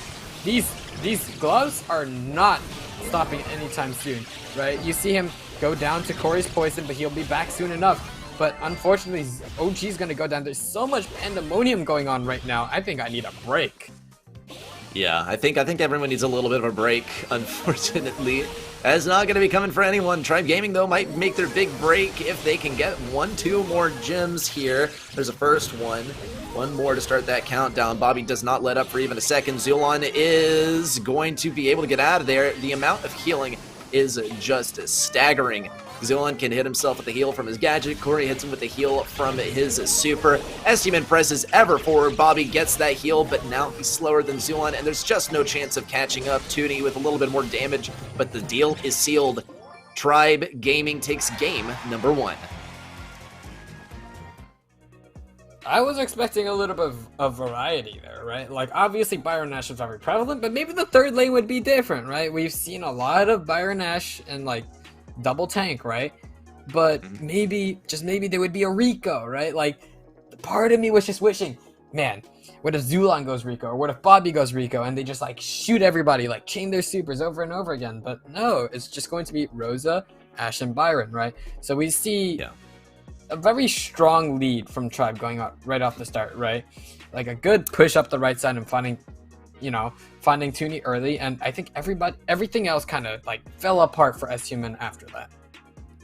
Yeah, I mean, here's the problem with running Rico into this comp is where are you gonna play Rico, right? No one was using side lanes. There's no reason to, right? Just push straight and go straight towards your enemy because you're operating on borrowed time here. Because the only thing that's allowing you to push forward is a healing from your team's healer. So no matter what lane you go up, right? You are still going to have to get to the same end goal, and you're still going to have to focus on one objective. And the side lane is not going to take you there quickly, and there's just no reason to go on the side lane because, it's not getting you a flank position because you already have a bunch of health and you have a healer. So Rico is not going to succeed here because no one's playing the lane. And that is where Rico is strong, is on the lane. And he's not powerful if you play him like a Colt at mid, and even Colt at mid probably wouldn't be able to do it. So it's a tough predicament, right? Where this comp just doesn't seem to really have anything that you can counter it with, and also just play normally. Tribe Gaming, though, they're going to take a crack at it. They're in the lead. They have some room to work with here. And they're going to go for a bit of a counter. STMN, though, they fire back with the meta, and this is looking like a win already for STMN. Yeah, the M's pick is not one we've seen all day, right? So Toonie does find a pick onto the M's very early into the game, but he does go down. However, Tribe does not have a Rico, right? We were talking about whether or not the side lane was important, right? Against the Byron double Ash, Byron double tank, maybe it wasn't as important, but now that we're going into a little bit more of a slow, regimented style of play, these side lanes are very much more important, and Bobby has so much control. He's forced Zulon back into the spawn with 700 health. Bobby's gonna back up himself, but he does have a booster now, so his shots are gonna do even more damage than they usually do. He's gonna switch over to the left lane to face Tyrant and maybe even Zulon. OG's gonna try to find out Zulon. He does find Zulon. Tyrant does have a super, so Bobby does have to watch out for the slow. However, Toonie in the mid right there almost catches Zulon, but a great phase shifter gadget coming out from Zulon, going to allow him to survive. Corey, Sandstorm down, able to push up. They're going to take down another member. So now it's just a 2v3. Both Zulon and Corey are low, but Tribe does have 9 gems. They're just going to have to hold on to this Zori. Corey does pick up the 10th gem, and now Toonie has to find a way to stop this countdown or at least survive, and he doesn't. Countdown now, 10 seconds left for STMN to stop this, and it doesn't look like it's going to happen. OG is a very heavy hitter, but he doesn't have the booster, so he doesn't have the speed to get close. Well, strong start for Tribe Gaming. They didn't play the meta, and they still managed to take the W. I mean, hey, though, they did have some good combos in there, right? That was a Max-centric comp. Max, you got Ems, you have Sandy as well. Now, Max and Sandy is one that we see pretty frequently.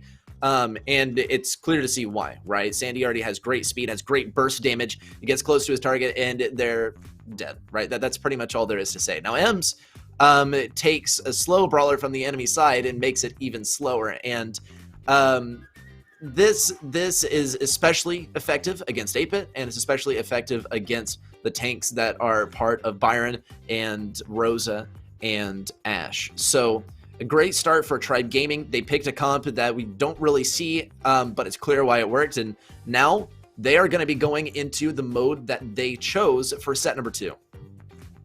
Yeah, it'll be interesting seeing Bounty here, right?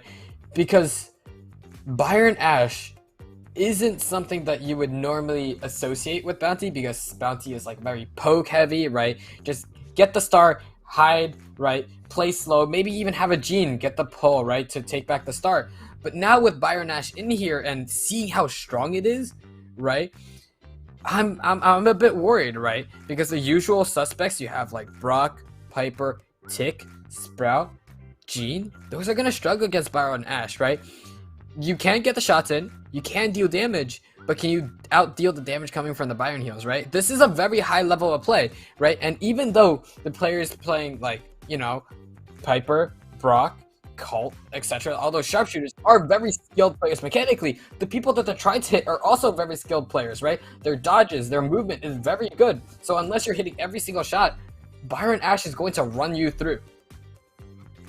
Yeah, and it's just a tough pill to swallow. And it's interesting because so far we have seen Tribe Gaming take the win over STMN. It wasn't dominant, but you know, they definitely were playing it better. And this is interesting because STMN deliberately left the brawler open for Tribe Gaming to choose. So this is maybe a bit of an eye-opener. STMN, they left Ash available. Okay, interesting comp from Tribe Gaming, picking the They bow left the Ash available, so they're gonna pick the Ash. And Bobby's gonna go in, but this is a comp that I have never seen on Bounty, right? They have the bow, they have the penny, and they have the tick. Bobby, as I said, if you don't have enough damage and you don't have enough shots to hit, the Ash is just going to run into your spawn and take you out. Bobby is down to 1300 HP, down to 36. The shots do not connect from OG to help heal Bobby, so he is going to go down to Tyrant, but at what cost? Toonie comes in, sweeps everybody up very quickly. He's going to get stunned by the bow mines and finished off by Corey's head first. Another turret goes down from Zula on the left side, and Bobby's going to make his way as well.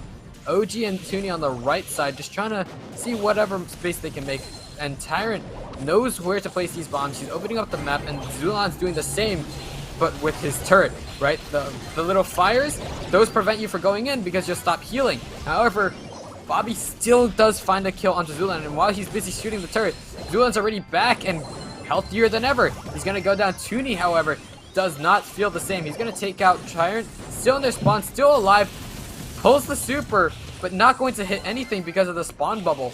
And now it's a bit of a tight game, right? There's 5 stars left, which usually is a pretty big lead, but seeing as how things are going back and forth here, I think this could go to either team.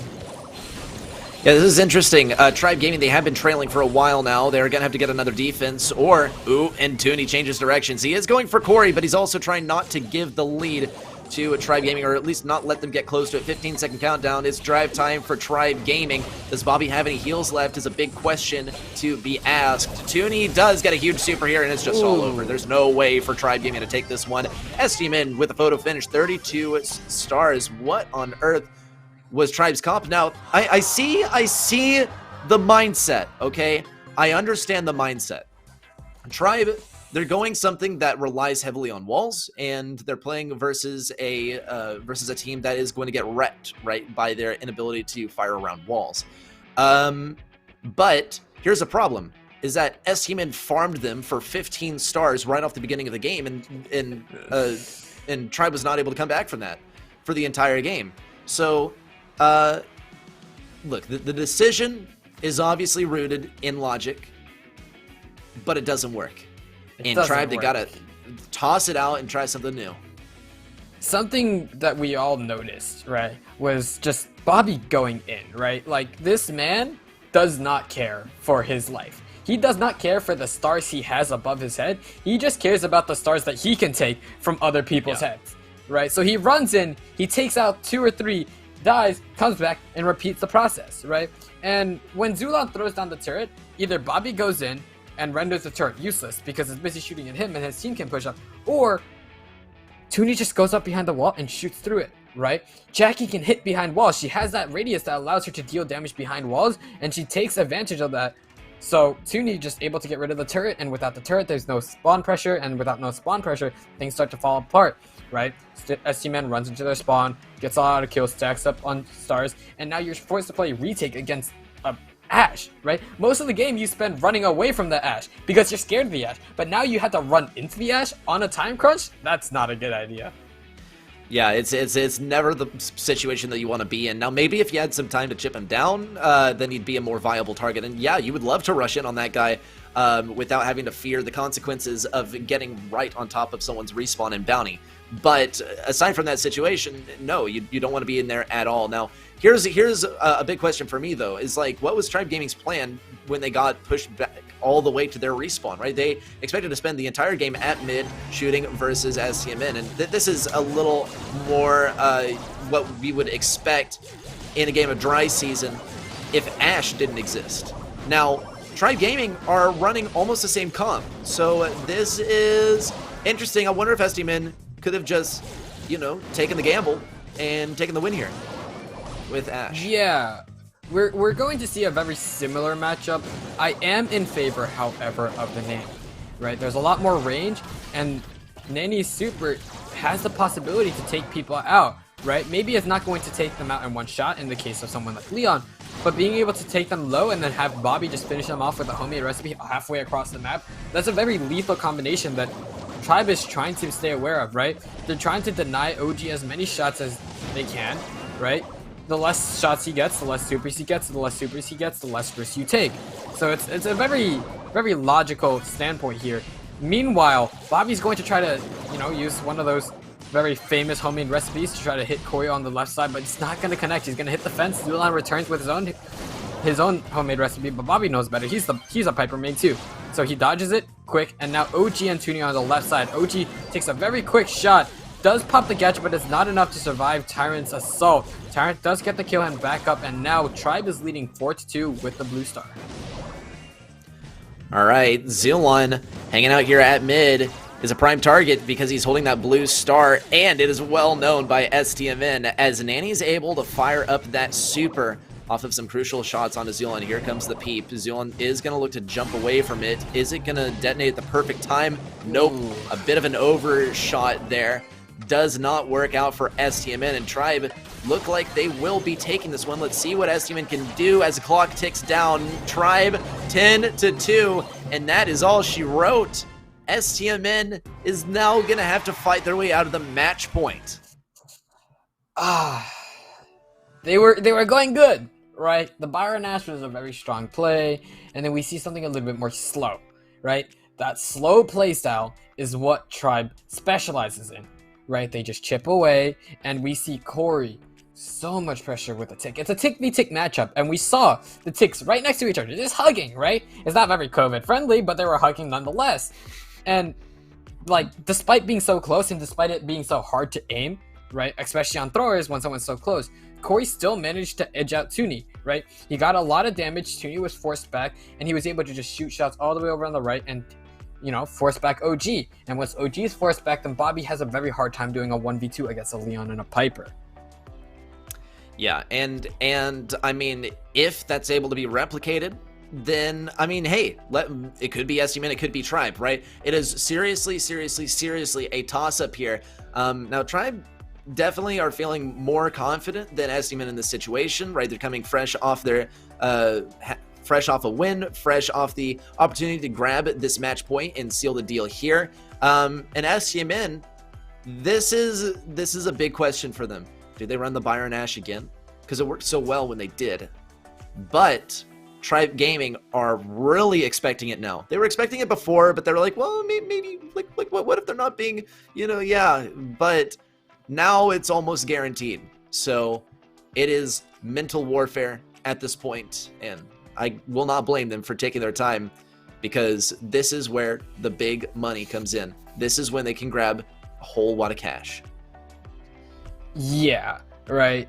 I think STMN expects Tribe to play the Byron Ash. But what if they run the Byron Ash with a weird third, right? That's what I'm concerned about in terms of Tribe, right? Because STmen pulls out some really weird comps sometimes, right? And we know Mortis is banned. So we're not going to see the Bobby Brawl Stars Mortis, right? But we can see Bobby Brawl Stars Ash, OG, Byron, and Toonie on some weird wildcard pick, right? You never know. Like, we just saw Tribe go Tick, we saw them go Bo, and we saw them go Penny, right? Those are three very unconventional picks aside from the Tick, right? We almost never see the Bo, and we almost never see the Penny. So to see them all together, that doesn't make sense. And to me, that unpredictability might set off STmen, right?